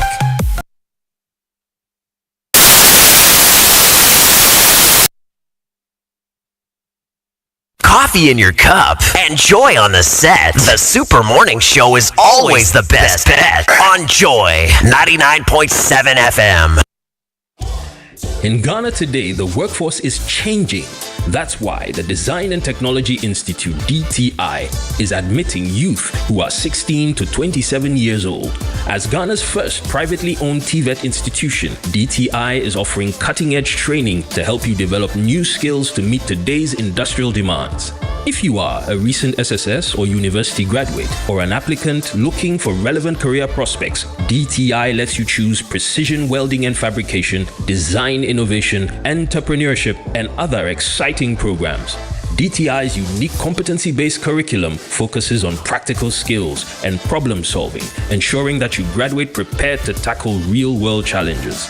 For more information, visit dtiafrica.com or call 054-169-3534. You can also pick up application forms at our campus in Mimpasem, East Legon. DTI, wired for jobs. Happy holidays and Easter wishes. Wanna make your home even more inviting and spoil the kids a little? Well, guess what? It's 20% off everything, home furniture and accessories, and a massive 30% off all toys. Plus, we've got fun activities for the kids in store. Don't miss out. Join us at Oka Decor from April 14th to 30th and experience the art of living. Happy Easter! LPG I am from a jar and hotse. Nanso se and hubetia mawa, I just a woody a dijume. And son, I will be so ujano. Here, Nasha se from a jahon can be ara and jeho. Se wote in from a jahon pampana. Bue aponone and pomanu yina. Ebanesa man saw ana me numbri biara edi in yina maho din eye juma. Dundum eja biara waso ho. Nafre onim di fo mano meshe mount. Fasamina in suyogu in from a jaton true wano ano. Se wuhu natural se etue ampa ta ehwe se droban na etwen from eja no hu ntue na ta isesa droban no acha preko mfie mienu biara echi hwe se abri biara wo be soja no wo be pa wo matches ansa na waso stove hwe se from eja ne ho asode no adum abri biara wo mfandi dwuma biara inkratuo yi efri National Petroleum Authority aswe. Easter promotion. It's big and bold. Buy 50-inch, 55-inch or 65-inch TCL QLED Pro 4K Smart Android TV starting from 7,999 Ghana cedis and get free 32-inch TCL TV. Buy TCL 75-inch, 85-inch or 98-inch TV and get free 43-inch TCL TV. The bigger the purchase, the better the deal. Buy TCL 115-inch QD Mini LED 4K TV and get a free 85-inch TCL TV. Discount so huge you will feel like a winner. Looking for TCL refrigerators, washing machines, water dispensers, audio soundbar and more at cool deals? Rush to TCL showrooms and authorized TCL dealers in Ghana before stock runs out. Terms and conditions apply. TCL, inspire greatness. Do you know that NIT is back in Ghana? Yes, you heard it right. NIT is back in Ghana, and Jackson Institute of Technology is the official partner. It's bigger, it's better, and it's here to revolutionize IT education in Ghana. Get ready for world-class training and unmatched opportunities powered by Jackson Institute of Technology. Jackson Institute of Technology is shaping futures with hands-on IT training for youth, students, and professionals. Courses include cybersecurity, Python programming, data analytics, networking and hardware essentials, and Microsoft Office Suite. We offer flexible schedules, affordable payment plans, and expert trainers with globally recognized certifications. Scholarships are available for women and girls. Sign up early to grab yours. You can locate us in Accra at Abna Atia Towers, Ring Road Central, or you can call us to enroll on 059-699-6037 or 059-699-6042. Take the first step towards your dream career with Jackson Institute of Technology, where your tech future begins. Unbelievable is yours to own with DSTV. Get unbelievable local entertainment with Shaka Lemba, Nigerian Idol, and Big Brother Niger. Unforgettable night. Catch unbelievable sporting moments from the Premier League, La Liga, F1, and more. Absolutely sensational. Laugh along with unbelievable kids edutainment like Paw Patrol. and experience unbelievable international shows like Law & Order and Lioness Special Ops. Let's go!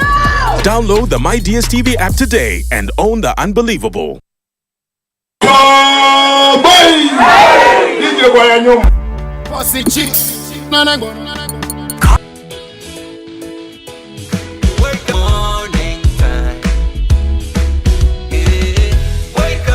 Wake up to the Super Morning Show.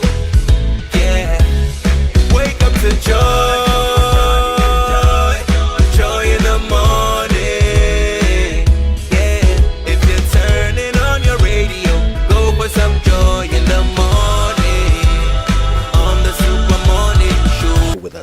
Dr. Otokunor, of course, has been placed by the President in charge of special agricultural initiatives, and as the Minister of State for that, he joins us here for a very important conversation about Feed Ghana. Doc, good morning to you. Good morning, Kojo. It's very good to have you. Congratulations, first of all. I mean, we haven't met since your appointment, but you have been quite busy, so we're glad that you've made time to stop by with us this morning. Thank you for having me. I can see that the change breeze is having a lot of positive impact on you. You are looking very good. Hey, I could see Kojo and Winston also beaming with a lot of change. It is the result of you guys are looking good. It's the result of drinking water and minding our business. But how many months have you been in office for your change to immediately take effect? You see, when there is change, it changes everything. It changes everything. There's a new breath of life, and that changes the way you do things, the way you look, and I think it changes your pocket. We'll be learning more about how the government, of course, particularly Mr. Otokunor and his team, will be effecting change in your life in just a moment. But just before that, are you ready to drive innovation and take the next step in your career? Apply for Ashesi University's Master's Programs with African relevance. Now, regardless of your career aspirations, an Ashesi Master's Program equips you with the skills, ethics, and network to lead boldly. Applications are open for the 2025 cohorts. Learn more at ashesi.edu.gh. And Vena Natural Mineral Water has taken a bold step by removing its seals from the cup and is all towards environmental sustainability. And to reduce plastic waste, Vena has modified the design of their 500 ml, 750 ml, and 1.5 liter bottles by removing the cap seal. It helps to minimize pollution and protect our planet. They are also making their bottles from BPA-free, eco-friendly plastic, ensuring your health and safety while delivering the same refreshing hydration you trust. Plus, the new lightweight design uses less plastic, making the bottles easier to compress and shrink for recycling. No seal, less waste, easy to compress and shrink for recycling. Less plastic, same great refreshment. Choose Vena and refresh with a purpose. So this season, Unbelievable is yours to own with DSTV. With so much content on offer, your sport for choice. Get unbelievable local entertainment with a House of Clue, Shakalimbe, Season 2, and Nigerian Idol Season 10, all on Aquaba Magic. Catch unbelievable sporting moments from the Premier League, Champions League, La Liga, Serie A, F1, tennis and more. Laugh along with unbelievable kids edutainment like Paw Patrol, Bluey and SpongeBob SquarePants, and experience unbelievable international shows like Law & Order, Lioness, Special Ops, and Suits LA. So what are you waiting for? Just stay connected by dialing *759# today and own the unbelievable. DSTV, your home of entertainment. Okay, now if you're looking to upgrade your bathroom, just pay one visit to Chemo Home to enjoy some good deals. You can get a complete bathroom set, a WC basin, tap, and mirror for less than 3,000 Ghana cedis, plus 10% discount on all 30 by 60 wall tiles. You can also enjoy some clearance deals while you're there. So visit their showroom in Spintex, on Spintex Road, near Manet Junction, or call 0244 334 947 for more information. You know, we all want a little more. Dr. Otokunor, I believe, wants a little more for the agri space. we also want a lot more progress for Ghana. Some people want a little more sleep before the alarm goes off. And, Winston wants a little more time to finish that his project. And he also wants a little more hair. Yes. Let's be honest, more is always better, isn't it, Kojo? More is always better. So, take my friend Nee, for example. When I caught up with him last week, he realized he's crafting a life of more with the ABSA Ultimate account. Now, this account isn't just a banking account for Nee, it's a chance to have more. The ABSA Ultimate account gives you a retrenchment insurance cover of up to 50,000 Ghana cedis, hospital cashback benefits, access to seamless digital solutions, travel insurance of about 1 million Ghana cedis and over, and 30 other benefits on the account. Yes, that's the ABSA Ultimate account. If you want more, because more is always better, sign up for an Ultimate account today and get more. Your story matters. ABSA. So are you ready to dream, dare, and deliver in the world of IT? Look no further than Jackson Institute of Technology, the only NIIT authorized training center in Ghana.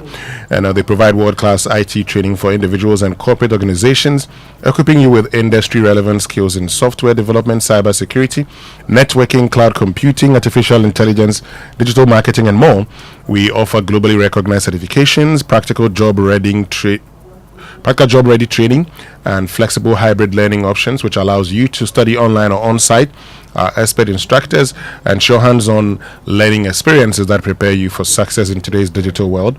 Conveniently located on the Ring Road near Circle in the heart of Accra's Central Business District, and Kumasi at Jackson Educational Complex, Iduasi near KNUST. Jackson IT provides easy access for students and corporate clients. Our state-of-art auditorium is also available for corporate event seminars and training sessions. Call or WhatsApp now on 0596 996037, 0596 996038, 055 2714635. Visit our website jit.edu.gh. JIT, your gateway to a thriving IT career. All right, let's get to it. Dr. Peter Otokunor joins us. He's our guest this morning, and he is the Director of Presidential Initiatives, particularly in agriculture and agribusiness. And we're very happy to have you this morning. So, Feed Ghana launched yesterday, and we're expecting you to feed Ghana. Lots of branches to this initiative. We see how you want to use institutions to improve on cultivation of crops and to feed themselves at least. We see how you want households to follow suit. Now, I guess the question is this. What are the actual outcomes that Feed Ghana is targeting? Okay, Kojo, first of all, let's look at it from this perspective. Food. The problem of this country and many other countries in food security, sustainability issues is the lack of connect between food and agriculture. See, they are two different things, and if you don't get the linkage right, that is where you start having problems. And so the whole idea of Feed Ghana is just looking at our food systems and linking it to what we produce or what we cultivate. Now, you would realize that we have spoken a lot about three major initiatives under the Feed Ghana program. We have spoken about the grains and legumes, which we have called the Transformational Grains Development Program. And you would realize that we have spoken fondly about vegetables, which we call the Vegetables Development Program. And we have spoken also about Livestock Development Program. These three programs are programs that provide the basic nutrient needs of the people. And so you are looking at the carbohydrate sources, the regular Ghanaian table, the food they consume, from maize, from rice, from cassava, and so on and so forth. And you are also looking at the key vegetables. The Ghanaian man likes pepper, likes the food spicy, likes tomatoes, likes onions. And so these key 7 food ingredients, how do you invest to exponentially produce enough output to meet the food needs of the country. And that's where the Feed Ghana program comes in. Now, whilst you have identified the food needs and you are working to produce the ingredients at an affordable, price, it also means that you must look at the farmer who is producing the ingredients. What has been the key challenges confronting the farmer? The key challenges confronting farmers in Ghana is high cost of inputs, and to some extent the availability of the inputs, and to a bigger extent the quality of the inputs. These three key factors are factors that every program to enhance the productivity of the farmer must target. So if you don't target the affordability of the inputs, the availability of the inputs, and the quality of the inputs you give to the farmer, the program will fail. And so through this, President Mohammed's government has designed a number of policies under the Feed Ghana program to deal with input availability, cost, and the quality. And that is where the farmer services centers come in. Because most of the programs that have been run in the past mainly target, input support. There have been subsidies, input subsidies. There have been times where we have tried input credit. And we have tried so many forms of the input subsidy. There are times that we have tried cash dole-outs to the farmers. So we give you raw cash, go and buy the inputs and put it in your farm, and it has failed. There have been times where the funds have been given to private companies that, okay, we are giving you tariff reliefs. So when you go to the market, try and sell it at this price, and it has failed. And there are times when we have tried the input credit through private sector participation, and it has failed. And so we need a comprehensive input support program that not only combines the subsidies and the input credit, but you add an element of traceability to allow for proper recovery. And so that's where the Farmer Services Center comes in. And so you must have heard we speaking about the Farmer Services Center being a one-stop shop for the farmer. So the farmer requires some key services to make his work easy. It requires input services, it requires extension and information services, they require mechanization services, they require post-harvest management services, which includes storage, they require market services, and all these critical services are now being boxed in at a one center located very close to the farmer. And so depending on the kind of land and crop that the farmer is cultivating, you provide tailor-made solutions for that farmer. The thing about farmers in Ghana is that a lot of people have the passion. Some have inherited it from their grandfathers and fathers and so on, and they have learned the skill from their fathers and grandfathers. But agriculture changes. There's a thing about living things that everybody must know, particularly crops. It's just like crossing two animals. When you cross two animals and produce the offspring, the new generation, and you allow them to cross each other, and you allow them to cross each other again, and you generate so many generations from one source, the same father, the same mother, what happens is what we call inbreeding. And so you would see that certain traits start getting lost, some genes are deleted, then there is deformities in there, and so on and so forth. And so our farmers are used to growing the seeds and repeating the seeds every season and going back. But because of pollination, when you grow the same type of seed, they are pollinating themselves. So as you repeat them, the performance comes down. And so that is why seed breeders, for example, would every day want to improve the variety of seeds that they have produced that is performing on the market. So it requires research and training and information. And as you improve the seeds, the input requirement changes. And so it is important that whilst you are providing the input for the farmer, you teach the farmer how to apply the inputs. And so those are some of the inefficiencies that have, confronted policy implementation in Ghana. Because most often we want the easy way out and we say, okay, the farmer needs fertilizer. Let's give him NPK 15. Then you just throw it to the farmer. The farmer is growing tomato, growing onion, growing pepper, growing soya bean, and they just use NPK 15. Right. And so this farmer service center arrangement is now going to target the needs of the farmer and provide that and put it on the tab so that you can track and see how the farmer performs. Then beyond that, you would realize that the thing about the food supply chain is that there must be a need for productivity, but most importantly, a need for production growth over the period, because then you have more mouths to feed, and so you know the numbers that you have to produce. And so under the Feed Ghana program, there are a number of initiatives that this government is going to undertake, led by my senior brother, Honorable Eric Opoku. And key amongst them to improve the output at the farm level is the institutional farming thing that we spoke about.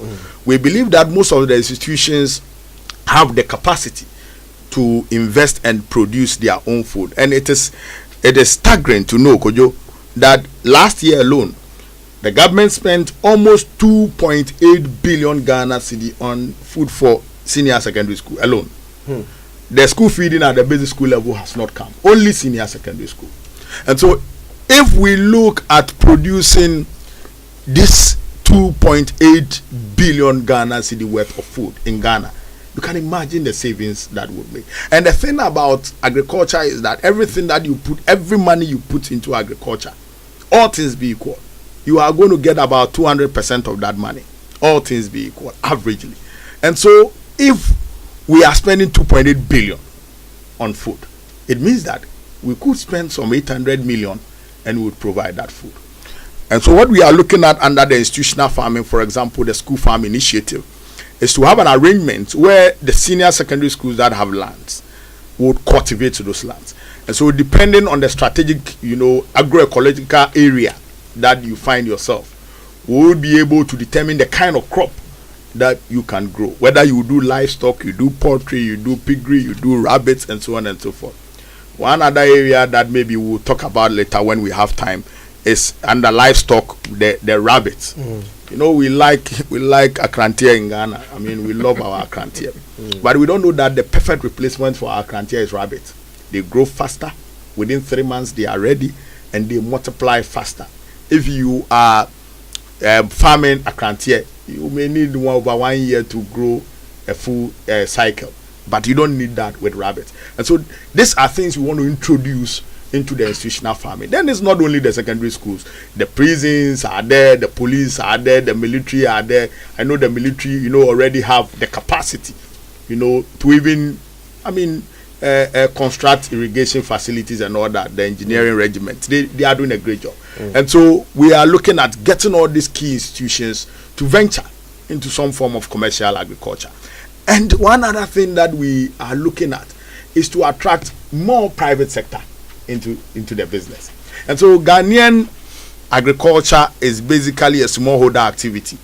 And so somebody has 3 acres, somebody has 5 acres, and he's a farmer. And so the challenges confronting a smallholder farmer are staggeringly different from the challenges that will confront a commercial farmer. Even though there is much more capital requirements for the commercial farmer, the smallholder farmer has real challenges that has to do with the supply chain, inputs, the supply chain of inputs. And so we will need to have a mechanism that will get us to aggregate these smallholder farmers into cooperatives. And at the heart of the sources of all the programs that we are going to implement in the next medium term 4 years would be a law or an act that will govern cooperatives in Ghana. Because if we don't get these farmers into cooperatives, you would find it very difficult to organize the production supply chain. And so there are areas where in that area somebody is growing 3 acres of pepper, somebody is growing 2 acres of tomato, somebody is growing 2 acres of cassava. When it happens like that, it makes it difficult to market. And so somebody will grow the cassava and say, I'm not getting anybody to buy. It's because of the differential crop, that they are producing in that area. But imagine that all these 3 individuals that I have mentioned, or let's say 100 of them, or 200 of them, all of them are growing cassava. you can imagine the impact that would make. And maybe because I have mentioned cassava. Cassava has become one of the critical tradable crops in the world. And it is of very high demand because almost everything that we are doing now, most of the agro and the industrial inputs require starch. And they have developed cassava even to an extent that they use cassava for noodles and spaghetti.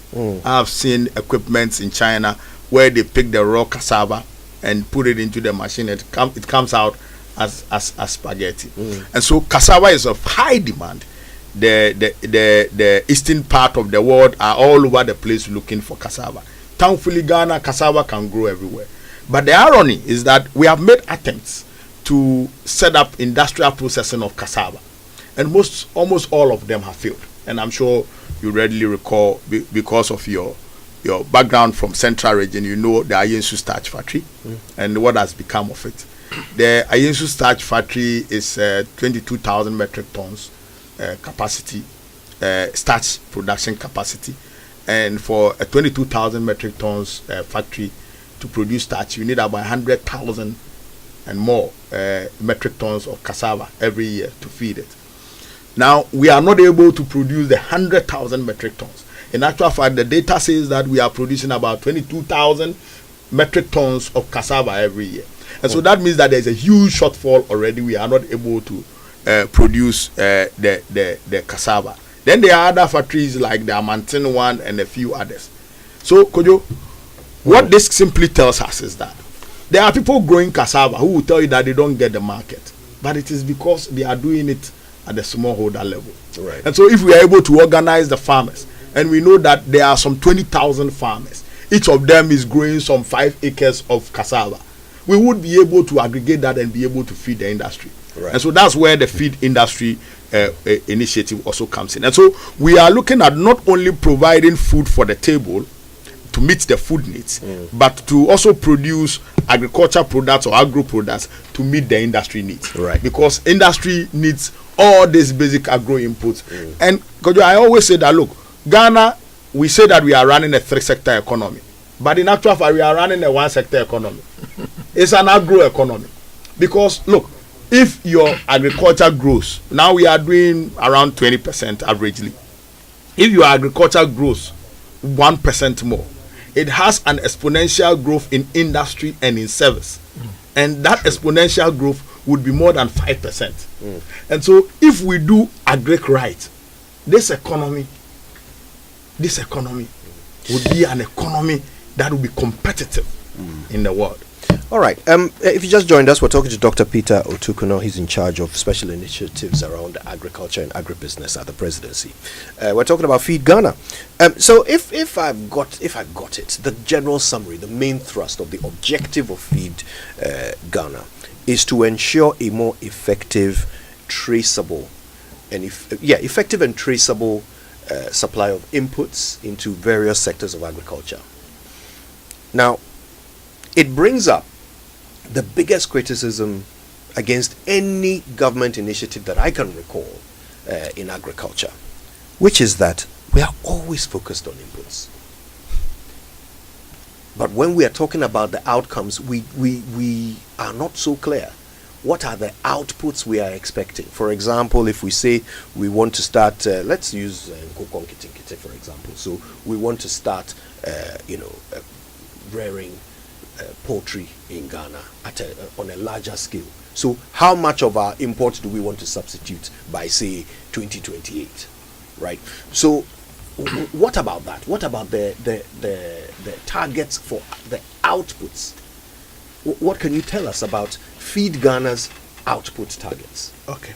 So, Kojo, the thing about output is that it's a long journey from the inputs. And so we talk about the inputs, which is very key. But in between the input and output is policy, it's regulatory efficiency, it's management, it's human resource. So that journey is very long. The reason why most at times we would talk about input and we would not yield the output is that we miss the gap in between. and the challenges in between, we don't consider them as relevant, and that is why we don't get the output. And there are two key social issues or policy implementation issues that leads to inefficiency in policy implementation. And the very first one is what we call the adverse selection. And so I have decided to do an input program. Kojo, I know you have not farmed before, and you come and say, okay, you want to farm, so I should give you input. Then I give you 100 acres worth of fertilizer to grow maize. I give you the seeds and everything. From the onset, what I have done is that I've thrown the inputs away. You are not going to apply them very well, because one, you lack the skills, and two, maybe it's because your party is in power. That is why you have gotten it. And so what will happen is that even the fertilizer I've given you, you go and look for somebody to sell to, or you would sell it across the border. And so obviously you will not get the output. And that is why we have said that there was planting, but the food and the jobs didn't come. You understand? Because we didn't attach the kind of traceability and the specialization that is required. And so there are targets that we would set. And these targets, because of the experiences of the past, must be driven by data. Are you yet to set these targets? Oh yes, no, we have targets. We have targets for almost every single policy that we are looking at. And I mean, when you redact the data, it tells you how much that you can achieve when you put in this much of investment. What we are looking at is not, for example, let's look at grains. You know, agric is very big, so when you are discussing it, you have to be a little bit specific in some instances. Let's look at grains, and then let's talk about poultry. So let's look at grains, for example. And so maize. In Ghana, we don't use maize, you know, for livestock feeding. In Ghana, maize has dual purpose, for human consumption and for the feed industry. When we assess maize sufficiency in Ghana, we assess only for food. And so we assess and know that, okay, the table would get maize. But if we are going to assess maize in terms of food and feed, then it means that we will need to produce more. Now we have realized that we are not producing enough maize that could feed the livestock. And so that means that our current production, which we call sufficient, must be doubled. Then in that process, we should look at the variety of maize that goes to the table and the variety of maize that goes into animal feed, because they are not the same. Now the ordinary Ghanaian is even getting used to yellow maize. Yellow maize mainly was, you know, developed for the livestock. And so there are nutrition issues that comes in. Now our target is to grow enough maize to feed the feed industry and to feed homes. So that means what value? What volume are we looking at? And so yes, and so that means that we will need to produce a double of what we are producing. So are we targeting 6 million tons? That means that we should be targeting around 7 million tons, not 7 million tons. Yes, 7 million tons. And if we are targeting 7 million tons, then it means that we should be growing averagely an acre of land could yield averagely between 1.2 to 1.8 tons. You could go more. But let's assume that it is even 1.5. Let's say even 2. Even 2. So that the calculation Let's say is it's easy. even 2. So we need to grow 3.5 million acres of land. Currently, we do about 1.2, 1.5 million acres. Exactly. Now, to double this size, it requires investment in land, infrastructure, irrigation, machinery. What is the plan for that? Okay, so I'm sure you have heard about our Irrigation for Wealth program, which we are looking at for starters, developing about 10,000 hectares of land. But most importantly, there are 2 seasons. What's the program called? Irrigation for Wealth. Irrigation for Wealth. Where's the water coming from? Well, I mean, Ghana is blessed. I mean, if you with look at polluted water, not necessarily. The polluted water is there. We'll come to that. But look, from the north to the south, the water lake presents a very huge irrigation opportunity. And you should also bear in mind that if you look at the geographical makeup of Ghana, there are multiple basins that collect water from various, parts of the northern part, from the Sahels. And so those basins also present an opportunity for collecting those waters and developing irrigation systems for them. I think and beyond the water lake, there are other water bodies that could also be developed. Is that if you look at the Water Resources Commission report on various basins, the Volta is about the only basin that is which not has contaminated with not contaminated. I agree. If you look at the Pra Basin, it's gone. It's gone. Tano Basin is gone. Ankobra Basin is gone. Brim Densu Basin is gone. Ayensu is gone. And these are about the 7 major basins. So if Volta is the only one whose integrity is about intact, how are we sure that we can really roll out this irrigation program across the country and get the right water resources to feed our production? Well, first of all, it is not all lost. It's not gone. It's a human activity that is degrading and taking away the water and the quality of the water. And so, whilst we are able to fix the issues of illegal mining, we would be able to restore them. And you see, water has its own way of cleaning itself. And so, if we are able to stop, it will clean itself with time. Now, the other bit of the challenge is the kind of irrigation systems that we put in place. Because, you see, for every businessman, you look at your capital and how much money that you can invest.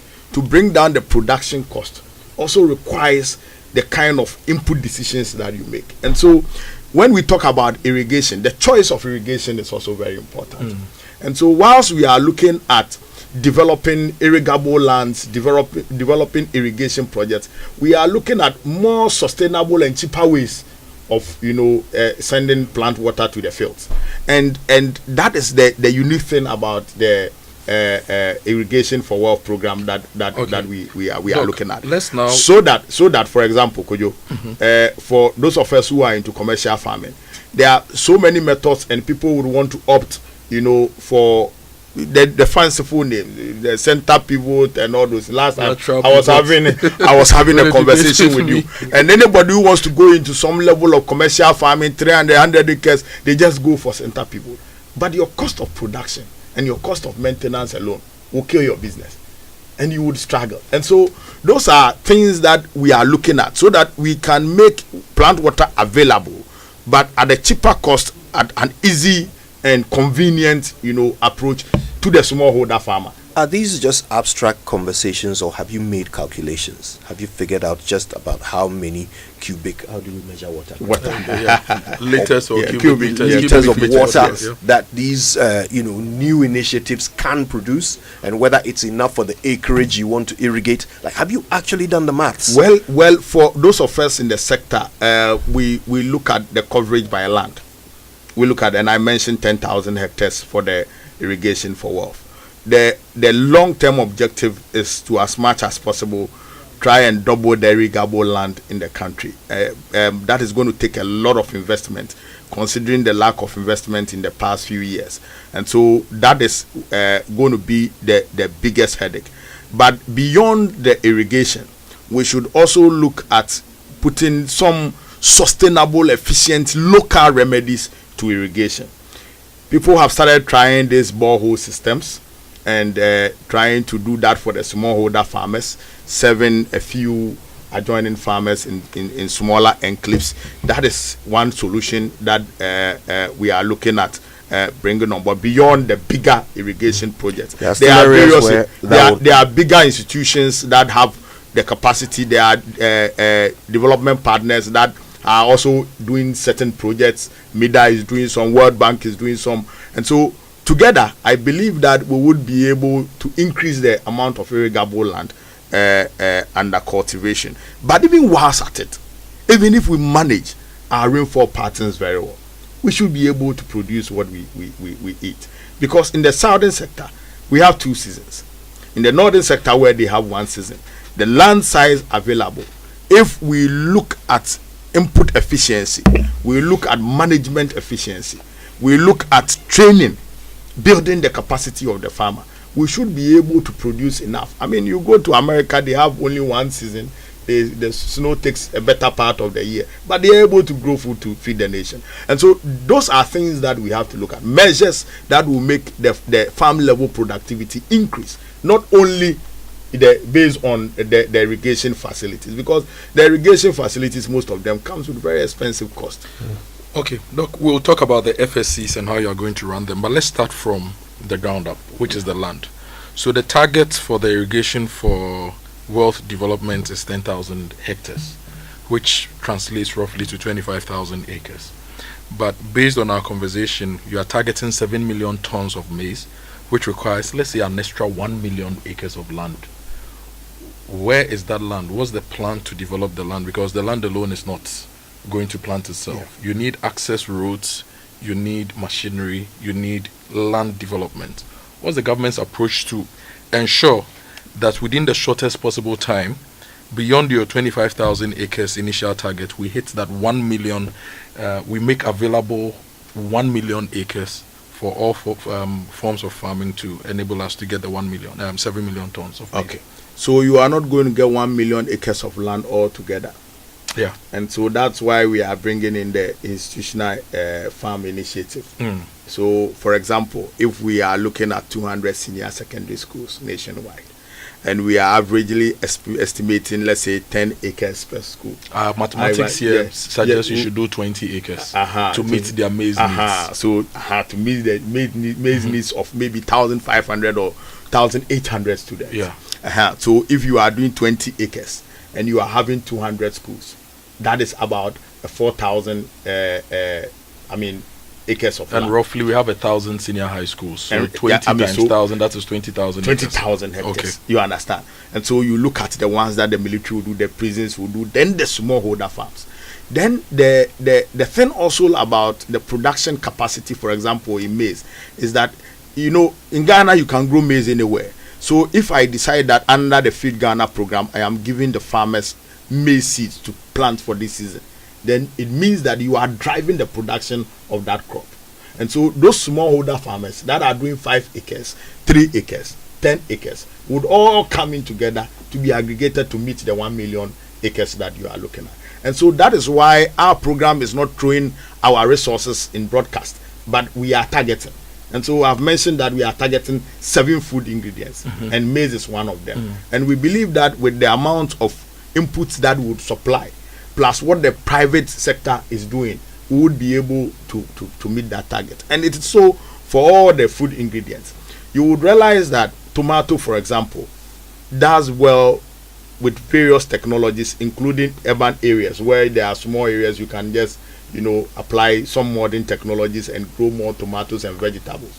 There is hydroponics, technology. There is green house technology. Are we going to be investing in these, because they've yielded some great results around the world? We have invested heavily in greenhouse, and what I think we should do more is to add a bit more of attention to the efficiencies in some of the greenhouses. Last weekend, after the launch of the Feed Ghana initiative program, I passed through the Akoto greenhouse facility, and they are doing some great job.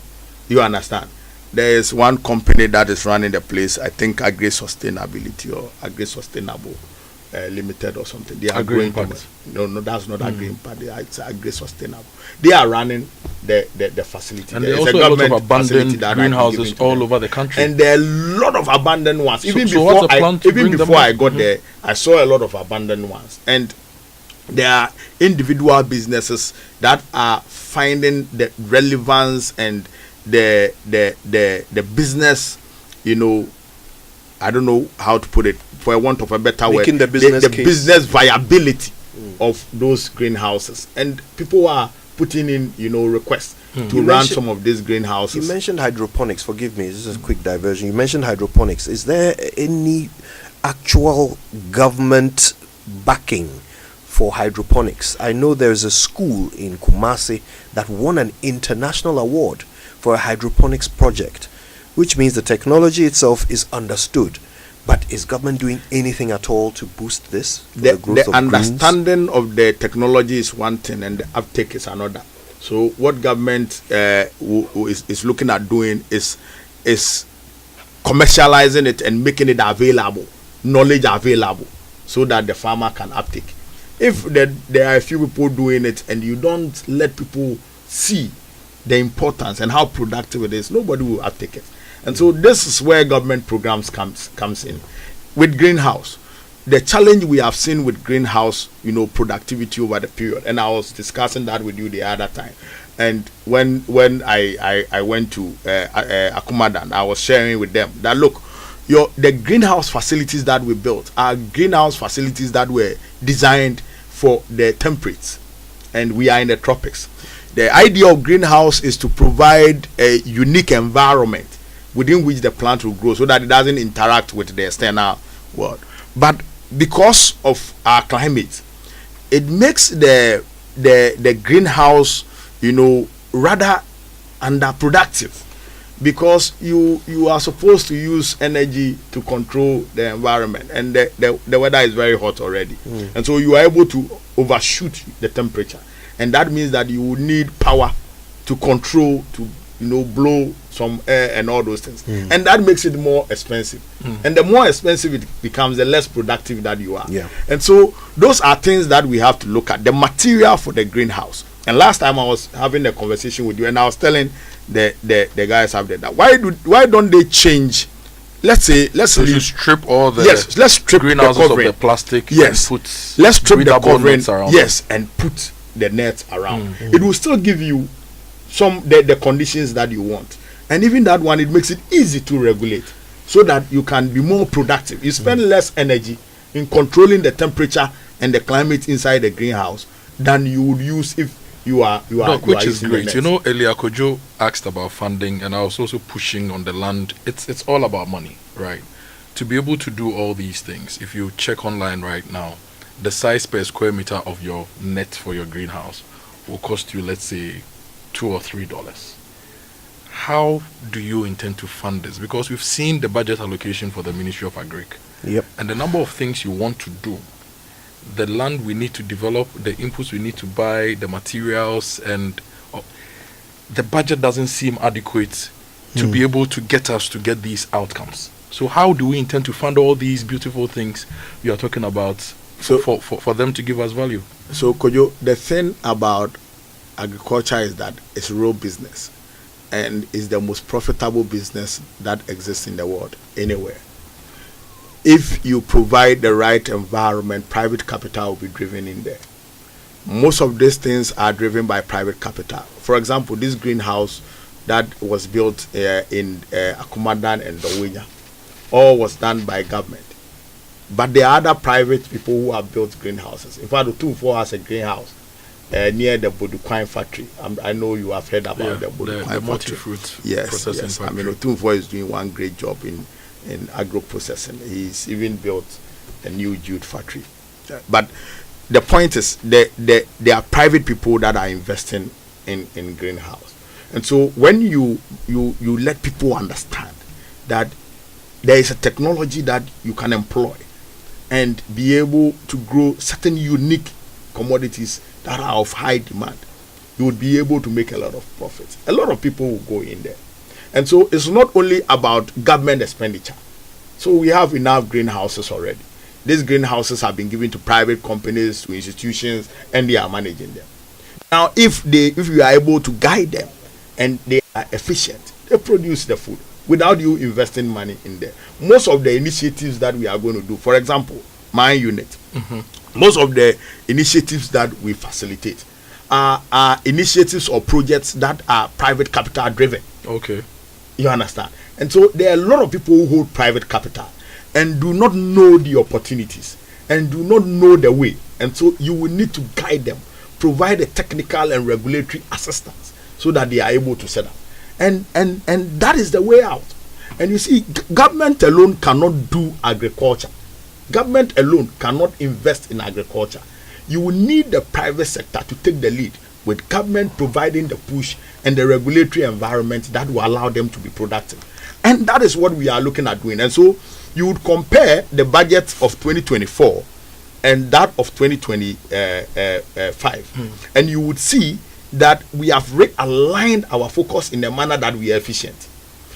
You will see that the budget that was approved in 2023 for 2024, the government overspent that budget by almost about 4 billion under the guise of dry spell. But we didn't see the difference. You understand? Spending efficiency is very key in policy implementation. And so with the realignment of our budget in agriculture, we believe that will allow us to be more efficient. We have big push. We have big push, for example. Big push is looking at infrastructure, heavy infrastructure. And you know, the thing about agriculture is that it's not only the irrigation infrastructure, it's not only the mechanization, but most importantly, it's the roads that connect the sources of the food to the market. And so if you don't get it right, you would see that you would be able to produce at a cheaper rate. You will be able to get the aggregator picked at a cheaper rate. But before the aggregator moves the grain from Nangpanduri to Accra, the price would have doubled. Because the road is bad. And so we are using all those investments to create an environment where it makes it cheaper for the food prices to go down. We'll hold it there and take a break. But if you just joined us, we're talking to Dr. Peter Boama Otokunor, and he's walking us through Feed Ghana and how it will feed Ghana. When we come back, we're going to look at a couple of other things. We still haven't touched on Nkoko Nkiti. Yes. We certainly want to understand much clearer what the idea is and why government is still interested in placing inputs in the hands of small holders, when indeed the problem is still big and requires a big industrial solution. Also, I don't think I haven't noticed that my question about outcomes and measurable outcomes is still yet to be answered. We'll get to it when we come back from these messages. When I wake up in the morning, I brush my teeth with Kale Charcoal toothpaste. This gives me confidence all day. Anytime you meet Amma, don't be surprised I smile showing my beautiful white teeth because I don't have cavity thanks to Kale Charcoal toothpaste for its natural charcoal properties. In fact, we are like twins. I can't go without my Kale Charcoal toothpaste. That be why I dey use Kale Charcoal toothpaste morning and night when I dey go bed safe. It dey make my teeth white when it dey comot every scent from my mouth inside. My confidence level they go up, so I dey show my 32 teeth all. Introducing the Kale Charcoal toothpaste, formulated with activated bamboo charcoal powder, ensures whiter teeth and removes bad breath. The strong natural property of the activated bamboo charcoal removes bacteria, absorbs surface stains on our teeth caused by coffee, wines, and tobacco. Welcome, Kale Charcoal toothpaste. Kale Charcoal toothpaste, Sankofa Yenchi. Kale, happy smile. This advert is FDA approved. Come on. Good boy. Honey, look, he's crawling. Wow. Good job. The new Cerelac Wheat and Maize has the combined goodness of wheat and maize grains fortified with iron, vitamins, and minerals also found in fruits and vegetables. To prepare the new Cerelac Wheat and Maize, just add milk. Enjoy your little one's big moments at less cost. Cerelac, care for them, count on us. This advert is FDA approved. Welcome to Spintex Plaza, where living and working blend seamlessly. Spintex Plaza, the place to be. Furnished apartments feel so free. Imagine coming home to a luxurious furnished apartment with everything you need. Rooftop pool, swim under the sky. Rooftop bar where the good times fly. Rooftop gym, get fit and strong. Spintex Plaza, you can't go wrong. Spintex Plaza, your home, your work, your lifestyle. Come see us today or call us on 0241 327 363. www.spintexplaza.net. Building or renovating? Look no further. At Interface Limited, we have everything you need to create stunning spaces. Transform your interiors with our top quality plasterboards, acoustic ceilings, and cement boards. Step into style with our exquisite laminate and engineered floors. And for your data centers, durable raised access floors. Elevate your outdoor spaces with our WPC decking and fencing. Protect your home with our beautiful and reliable roof shingles, insulation, canopies, and PVC fascia boards. Add a touch of elegance with our beautiful POP cornice spices, and roses. Quality, affordability, and style all in one place. Building a better Ghana, one space at a time. Visit www.interfacelimited.net or call 0274 999 999.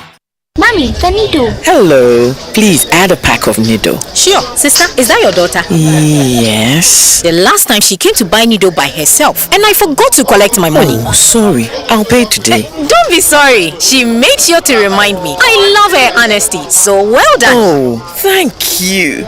Confident, curious kids will change our world. Nido is specially formulated with iron, vitamin C, and A. Nido, your love, their future. This advert is FDA approved.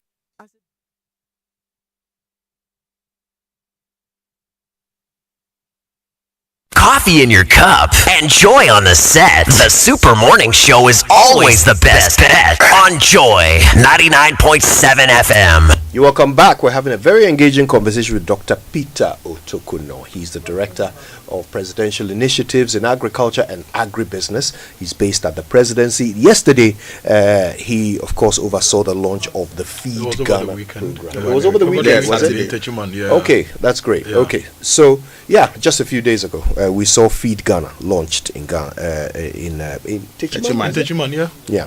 And Dr. Otokunor is walking us through the practicalities of this project and how indeed it is to feed Ghana. We've talked a lot about a few things. We're going to now hone in on a few other things, okay? And we want to really get a clear idea of the outcomes. As for the inputs, we see what they want to do with the inputs. Now, let's see what outcomes we can measure from the work they do. And before the break, one of the areas we said we would talk about is poultry. Yeah. We have a massive import bill for poultry, shocking import bill for poultry. So maybe we'll start from there and look at outcomes. What percentage of our import bill are we planning to substitute with government initiatives over the next 4 years? Okay, so we are looking at significantly reducing the import bill by half in the medium term. And we hope to be able to do quite significantly well in the next 2 medium terms. But Kojo, you see, what's the market term? Give us 4 years. 4 years. Okay. The thing about poultry is that in the sub-region, almost all the countries are virgin markets for poultry. And so whilst we are not even producing enough, and in actual fact the data some other experts have said is understated. The $400 million is heavily understated. And so that means that we could be doing more than that. But the point is that even though we are not able to meet the needs and we are doing all these importations, the few farmers that are trying, they struggle with the market. And so most of them would have to send their products to Togo and Benin. And so that means that the potential to take over the sub-region is very huge. And that if government is able to drive investment into the production of the poultry products, we would be able to be doing well beyond just import substitution, but we would be able to take the export market in the sub-region. And that is why, of all the livestock that we talk about, we focus more on poultry. That's why President Mahama, during our campaign, proposed the poultry farm to the table, because every single household, every single Ghanaian, if you want, at least a day, takes a poultry product. If you don't take kosuani moko, you will take some fried chicken. And so this is a kind of food that we consume, and so you must produce. And so what we have decided to do with the poultry farm to the table, it has two wings. We have the Akoko Nkete wing, which is looking at household food security and household income. And so you heard Mr. President said that we are going to give about 55,000 households the Akoko Nkete. And in that program, we are looking at the croilers. The croilers are the ones that can survive on free range. There are varieties that do very well. They lay like commercial birds, but they can also reproduce. Yes, they are the hard, robust dual purpose birds. And so we are going to give that to the households. Then on the commercial side, where we are going to look at the processing of the birds to get the poultry products, we are looking at some 4 million birds under the program within this year. Next year, we are going to look at expanding. So we are looking at 50 anchor farmers who are going to take that 4 million birds. That comes to about 80,000 birds per farmer. And we are looking at every single farmer also developing outgrowers to be able to build capacity and to be able to get this smaller outgrowers also to expand. Beyond that arrangement of the 4 million birds, government is also looking at attracting private sector to come in there. There have been companies who have expressed various interests in producing. Some are looking at doing 2 million birds and so on and so forth. And these birds that I'm talking about are broilers because they are mainly grown for the meat. And within 6 weeks to 8 weeks, you have them. And so this is what we are trying to fix. But you see, there are policy bottlenecks that has engulfed the previous failures in an attempt to, do an import substitution arrangement for poultry. And so you would recall that when President Mahama was in power between 2012 and 2016, we started the broiler revitalization program. That broiler revitalization program, in terms of numbers, did significantly well. We were able to at least substitute about 60% of the imports that we were. But sustainability issues came in. And the sustainability issues are lessons that we have learned. And one of the key problems was that there was no mechanism for traceability in the conditions that we put in place. And so one of the conditions were that as a poultry farmer, or as an importer who imports poultry products, to be able to get approval to import poultry products, you should be able to prove that you have contracted a local farmer to produce the best for you. Because most of the orders, when you place, it takes about 2 months for the kukofunu to arrive in Ghana. But that 2 months, you could produce the same quantity of birds in Ghana. And so you needed to produce a contract for that so that you would be given the permit to import the rest, the other half. So you show contract of 50% of your total needs, then we give you approval for 50%. Interesting. But what made it difficult, the problem was that we realized that most of the importers also played smart. And so that's the issue of moral hazard.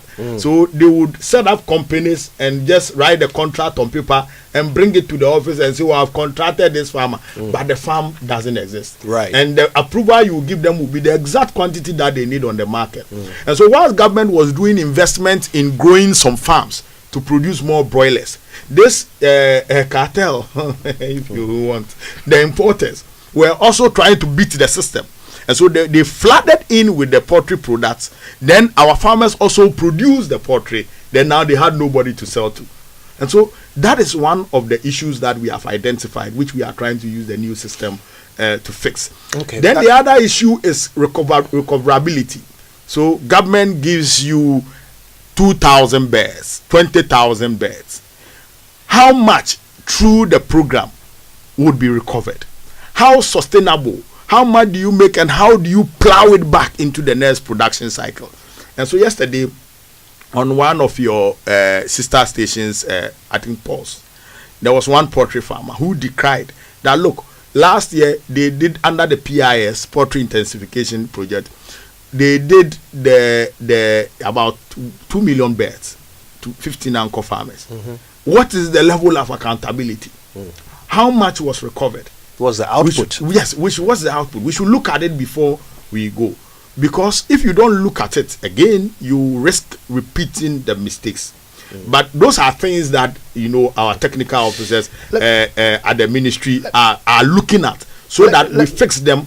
We give you the birds. We are able to recover the birds in product or in cost. Let me check something with you, because you've given us a target. You've said that over the next 4 years you're planning to halve our import bill on chicken.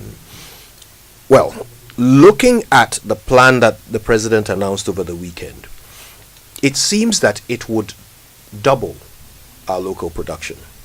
But currently our local production accounts for just about 13% of the demand for chicken. So if you double it, you're looking at still less than 30%. That's not enough to halve the import bill. So, Kojo, I explained to you. If I can give you the number so you answer that. the president says we are giving 4 million beds to anchor farmers. Yeah. And 55,000 smallholders will get 500 beds each. Yeah. If you put that together, let's say for this cycle, we are looking at 31.5 million beds. To be able to hit the target you mentioned, we need to do at least 100 million beds. How do we close the 70 million gap, and what's the strategy? So it is your knowledge about the production systems that will answer this question. The birds are broilers; they grow within 8 weeks, and so you can run about 6 cycles in a year. You can run about 6 cycles in a year. For the anchor farmers, they are broilers, but for the smallholder farmers, they are broilers. So the cycles are different. And so you have put it together that way. Yeah. But I am looking at 4 million and a cycle of 4 million about 6 times. Then let's put that aside. I am also looking at private sector doing their own. This is what government is doing. Okay. The private sector also doing their own. Then don't lose sight of the regulatory bit, where government would also put regulatory measures to cut down the importation so that the local market can grow. It's a push and pull thing. When government use regulatory measures to pull, the others will come in. Kojo, I know that you are thinking of going into poultry. If you know that, there would be an uptick. Yeah, if you know that there will be an uptick, I know that you will go into poultry. Winston is thinking of adding poultry to the piggery that he is doing. If there is an uptick and he knows that after 6 weeks somebody will come and pick my 20,000 birds, he will get money to do that. Then beyond all this, government is also looking at the financial sector. How the financial sector can also drive this vision. So it's not only about the 4 million birds that we are going to give, but it takes a lot more investments from private sector, from the regulatory bit, so that you would be able to now drive the sector to produce more. Doc, you have to come back. You have to come back because I'm being signaled that our time is up. We need to talk about tomatoes, oil, palm. That's the thing about agric. No, we have to bring you back. We can talk about it the whole day. But at least, if nothing, today you've managed to bully a few of us into agriculture. So that's one box ticked. We're certainly going to come back to this conversation and learn more from Dr. Otokunor. We're so glad that you made time this morning. We're going to take a quick break now. Just before we go though, please, you don't need to be reminded to make a stop at kingdomstoreonline.com for the best quality office essentials, equipment, furniture and stationery from Kingdom Books. All of it is very affordable. You can pay via Momo across all networks. They deliver on time and it's free delivery if you're in Accra or Tema. Terms and conditions do apply. At Kingdom, quality and affordability are their hallmarks. And the Best Western Plus Accra Beach Hotel Easter Bunny branch is an all-you-can-eat experience featuring mouth-watering continental and Ghanaian delicacies, chilled drinks from their local bar, and the best vibes from Funky Fusion live band.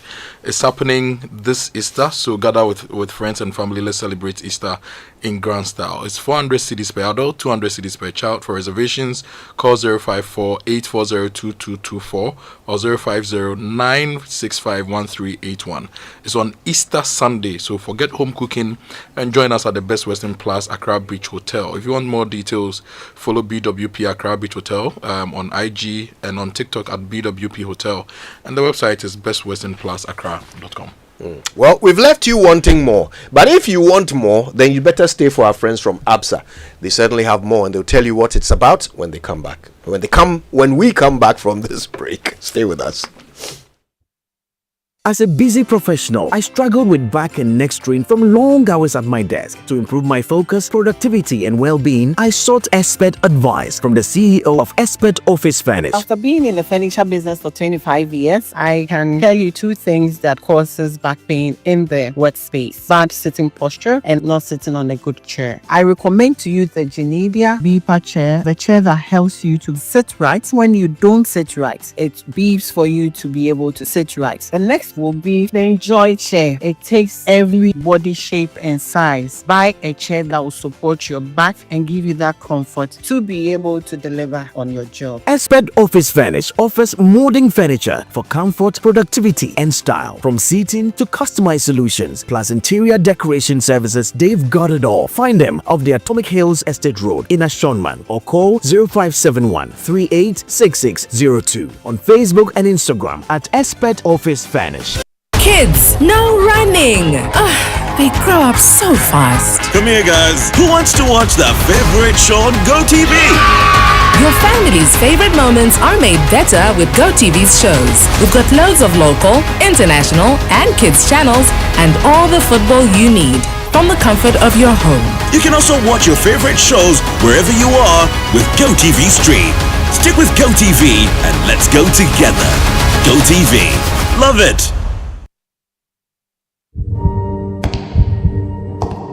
With only 24 hours to pay his huge debt, a public servant runs into hiding in an abandoned house. But the abandoned house is more than an abandoned house. Anyone here? This place looks dusty. Can anyone hear me, please? Mouse! Scribe Productions, in partnership with Joy FM, presents Kobna Answer's heart-pounding one-man original musical, The Saint in the Devil's Shoes. Date: Easter Friday, April 18th and Easter Saturday, April 19th at the National Theatre. Time is 3 p.m. and 7 p.m. each day. Rate is a cool 150 Ghana cedis. Dial *714*003*9# to grab yours now. Hotline 054-609-8082. The Saint in the Devil's Shoes. The devil you know is better than the devil you don't know. Miss out on Electroland Extravaganza Easter promotion. Buy and get whooping discounts in our Samsung Easter promotion. Get awesome deals in Media Easter Bonanza. Now, starting from $4.99 Ghana cedis, you will get a NASCO burner. With 1,599 Ghana cedis, you will get a 32-inch NASCO LED TV. NASCO top mount freezers start from 1,799 Ghana cedis, and NASCO chest freezers from 2,599 Ghana cedis. You will get a free desktop computer if you buy our selected NASCO 6kg, 7kg, 8kg or 10kg washing machine. Rush to EGL and authorized dealer showrooms across Ghana for exciting offers. Terms and conditions apply. Electroland Ghana Limited, home of luxury and affordable electronics.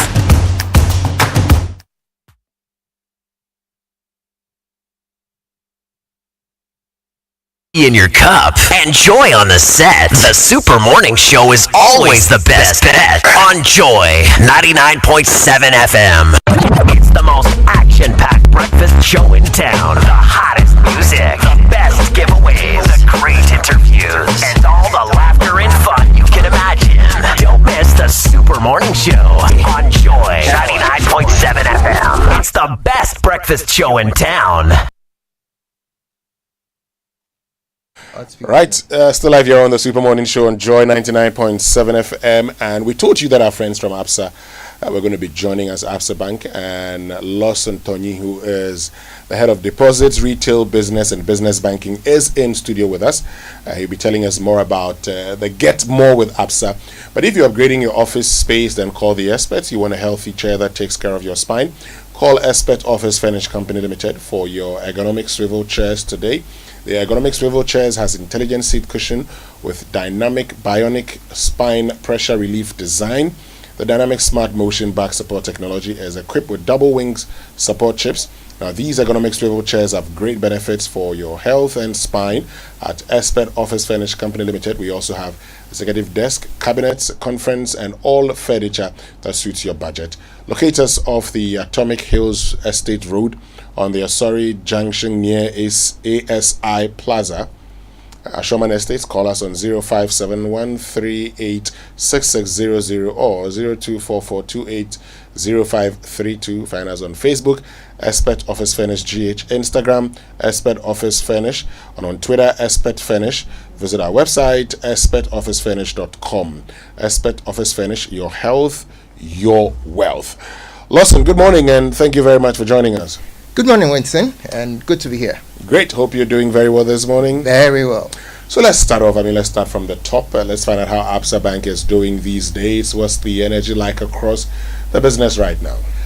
I would say it's been great. Last year was a very strong performance for ABSA, and the team is in high spirit, actually gearing up to even blow out through the roof this year as well.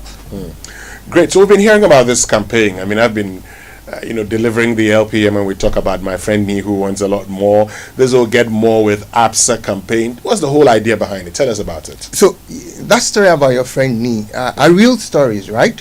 And you know that thing that you have some good stuff in there, and sometimes you are tempted to keep it to yourself.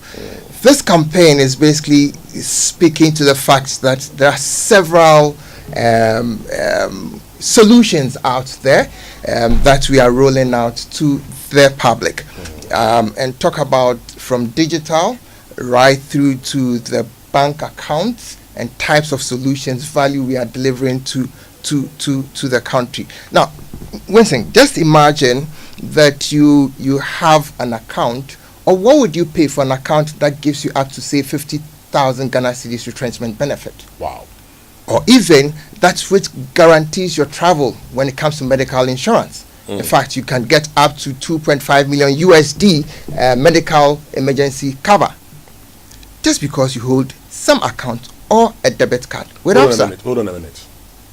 You're telling me that with this account, 50,000 retrenchment benefit.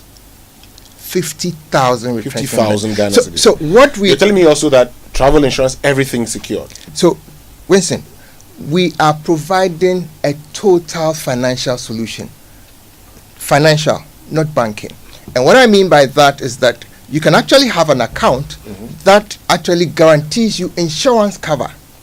So you are talking of retrenchment benefits. Whoever thought that President Trump would actually shut out US aid?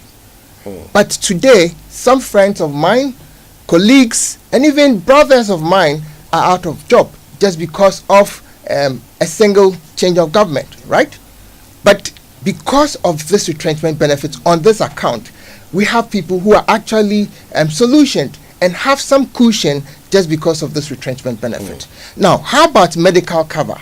You also do have some hospital cashback that covers up to 10,000 just because you happen to be hospitalized. And all of this, Winston, sits on just one single account. So, I mean, I look at the LPM and they say there are more. I mean, you've talked about some. Please tell us more. I mean, what are customers actually getting more of? I mean, I think people would want to hear more. Winston, if I want to list all of them, we probably would not leave the studio today. And that is how come this campaign actually covers right from now to the end of the year, right? Talk about our cards, for example.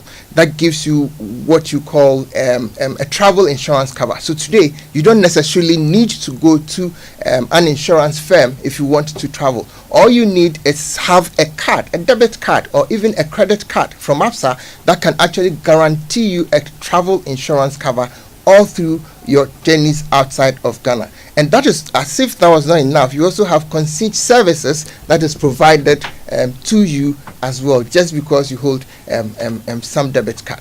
Now, Winston, also mentioned this to you. Can you know, or do you know that sometimes when we find ourselves wanting, we actually come to friends for a little loan here and there just so that there's no interest on? Do you know that if you had an APSA credit card, you could actually have up to 55 days interest-free loan credit? So I, for example, have packed my salary on my credit card.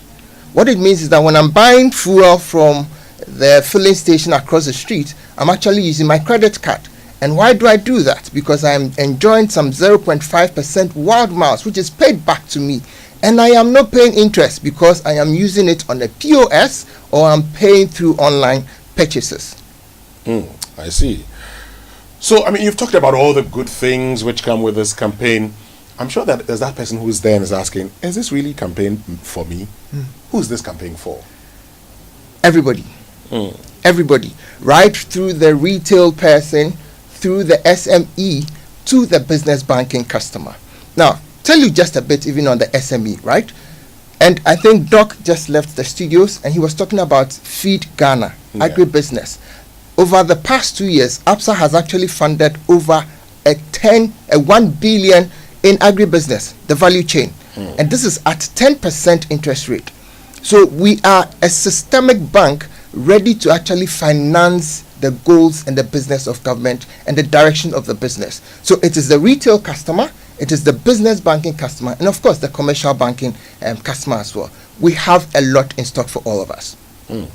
Great. You mentioned digital solutions earlier. Let's look at, those digital solutions, because, people love convenience. What apps are doing to make digital banking feel seamless and not stressful.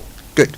So how would you feel, Winston, if I told you that you can actually bank the whole year without necessarily stepping into a banking hall? And even more would actually reward you because you bank on a digital solution, a Sky Branch, for example. Now, how do we do that? Absa Bank's digital solution actually offers you a 360 solution, right? So you can do from opening an account right through investment on your account, on your digital channel, in fact. I happened to have traveled last week and I somehow missed my debit card. All I needed to do was to get onto my digital app, go to an ATM, Absa ATM, and I still was able to cash money off the ATM with my digital app. What more do you want? That's convenience. What more do you want? So yes, you are guaranteed convenience, you are guaranteed access, and you are guaranteed all the delight you would want to see, outside of the bank. That Absa card you talk about, how do you call it? So there are two cards I would want to speak to, right? We have what we call the Infinite, and we have the Signature. Now these are basically tiered for our affluent segment. Now, for your Infinite and Signature cards, they actually are guaranteeing you some 1,200 plus airport lounges that you can have access to anytime you are traveling. When also you are doing purchases with these cards, you're actually enjoying some extended warranty up to 24 months on these cards. And so these cards are actually one that you would want to own, and because of the convenience and the luxury it offers you. Okay, great. So let's get back to the campaign, and I'm going to ask you a very personal question. Which part of this campaign are you personally most proud of? How do I answer this? The offerings are many. The offerings are good. And each one of them is exciting. Each month has a new unrolling, new thing, convenience, access that we are providing to you or to the customer. This month, for example, we are talking about Ultimate Account. And I mentioned a few of the goodies in there. Next month will be an Absa Abapa account.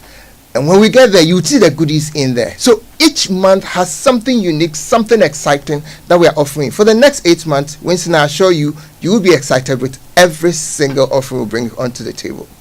I need to be part of this promotion. So if someone is hearing this for the first time and thinking, I want to get more from Absa, what's the simplest step they can take today? Someone like me who wants to be part of the campaign. I'm wondering why you are not, or you're already with us. I'm with you, but I'm not. I'm with you already. So. We would show you more how to enjoy some more of that. So, for those of us who are not already with Absa, right, we are extending a welcoming hand to you to join us, enjoy the benefits and the goodies that is out there. Simply walk to any of the branches of Absa that is closest to you, or you can even log on to our apps and you can still sign up to an account today, right now, in the next minute. You could also call our call centers and you would definitely be attended to. Great. And so, finally, before we wrap it all up, I mean, look, beyond this campaign, what else can we expect from Absa this year? So, Absa has been that systemic bank that is attuned to what the needs of our customers are. So, we are always having our ears on the ground to know, understand, and hear what exactly the customer wants, and come up with intuitive and innovative solutions just to ensure that that convenience, that value is all delivered to our clientele base. Lawson Tony, who is head of deposits, retail business and business banking, thank you very much for joining us. But before you go again, how can one become part of this campaign? I mean, we need to get that again clear. Tell us. I definitely am happy to re-emphasize that. Now, we have over 53 branches across the country. Just walk into any Absa branch that is nearest to you and you will definitely be solutioned. Or you could actually go onto our website and you could actually log in there and open an account online as well. You also have access to our contact centers. You can pick a call and pull it through to us. Thank you very much, Lawson Tony, who is head of deposits, retail business and business banking for Absa, joining us this morning. So folks, you definitely know what to do. But get ready for MTN Stands in Worship 2025. It's bigger and better this year. You don't want to miss great performances from great artists like Tego Sisters, Moses OK, Hannah Mafu, Nasi, Empress Gifty, Bethel Kwa, and a host of other spirit-filled artists. Join us on Easter Sunday, April 20th at Grand Arena at 6 p.m. for an unforgettable night of heavenly worship. Gospel legends and fresh voices will take you on a musical journey through the decades, blending classic hits with modern favorites. Dress up and show up in your all-white attire and be prepared for a heavenly night. Let's come together to celebrate God's greatness at MTN Stands in Worship 2025. It will be a heaven on earth experience and is strictly by invitation. Stay with us. We're right back after these messages.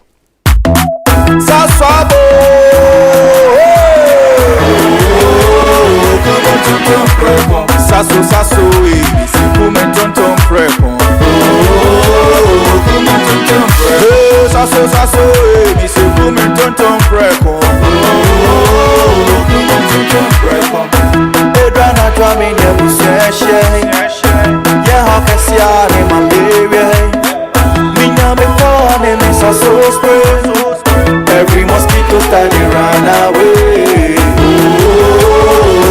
Tonton preko, sasso, me se kume tonton preko. Tonton preko, sasso, kum tonton preko. Nani shamne die, demonstronko. This advert is FDA approved. Hello, I am Teacher Jane. Are you Eric's mom? Yes. Well, today in class, he kept challenging me about a certain point for more than 5 minutes. Oh no, I'm so sorry. Don't be sorry, Mommy. I love his confidence. Our world needs more people who can speak up. So well done. Oh, thank you. Confident, curious kids will change our world. Nido, especially formulated with iron, vitamin C, and A. Nido, your love, their future. This advert is FDA approved. Happy holidays and Easter wishes. Wanna make your home even more inviting and spoil the kids a little? Well, guess what? It's 20% off everything, home furniture and accessories, and a massive 30% off all toys. Plus, we've got fun activities for the kids in store. Don't miss out. Join us at Oka Decor from April 14th to 30th and experience the art of living. Happy Easter! FPAC is effective for headaches and relieves the symptoms of flu, colds, and catarrh. FPAC blows away the pain associated with sore throats. During and after a hard day's work, FPAC relieves you of body pains. After the day's sports workout, FPAC helps the body to control the aching muscles. FPAC is effective against feverishness. FPAC reduces body temperature associated with malaria and other fevers. FPAC is effective against rheumatic pains. You can find FPAC in all pharmacy and chemical select shops throughout the country. FPAC is not recommended for children less than 16 years of age, ulcer and asthmatic patients, pregnant and lactating mothers. If symptoms persist for more than 2 days, consult your doctor. FPAC blows your pain away. FPAC Junior follows in the tradition of FPAC tablets, a trusted friend to relieve your child of pain associated with teething, catarrh, cold and fever. The good that FPAC does for you, FPAC Junior does for your child. FPAC Junior is for children between 6 months and 12 years. FPAC Junior blows your child's pain away.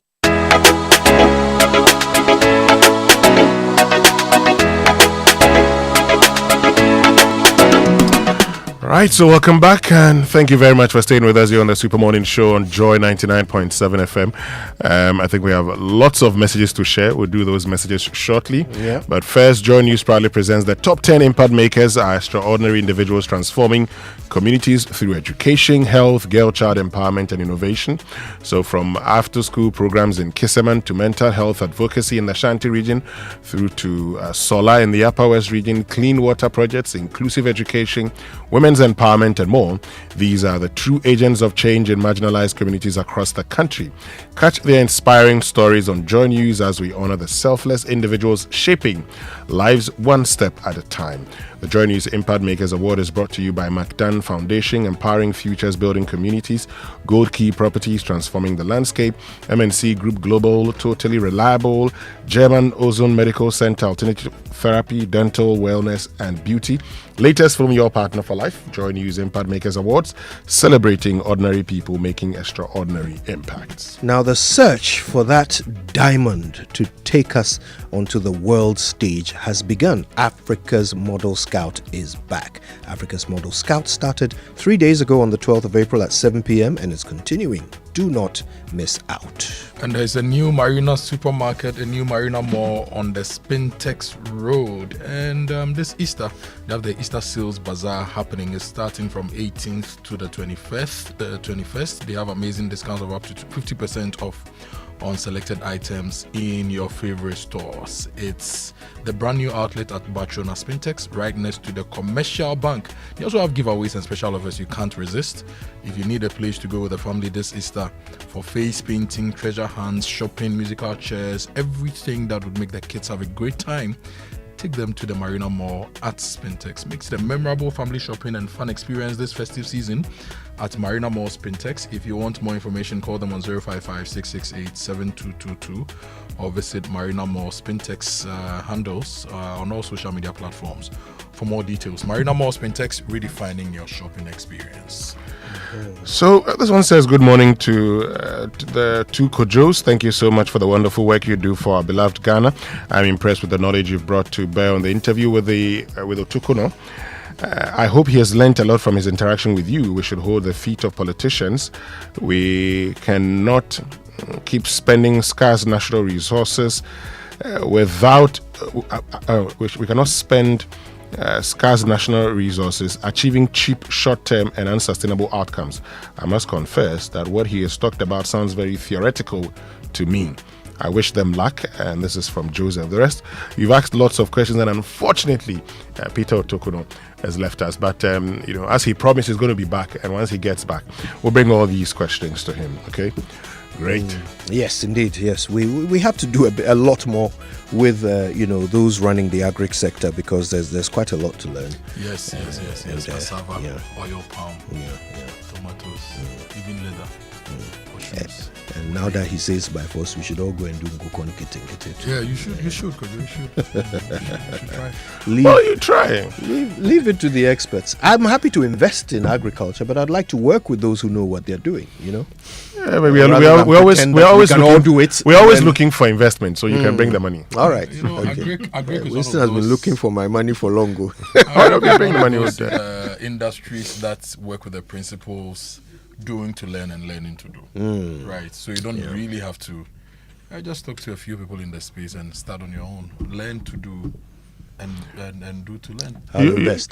You make a few mistakes and you learn. Of course. I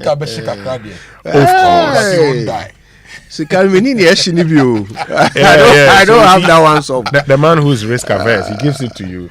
So the shadow work will find it. You go and look for it and bring it to him. Oh no! I mean, I understand risk. When you invest in even if you invest in, the business of someone who already understands the space, it's still a risk. But I could still lose. But if I had to promise you, say 15% after 6 months, I have to deliver. Hey, is that how it works?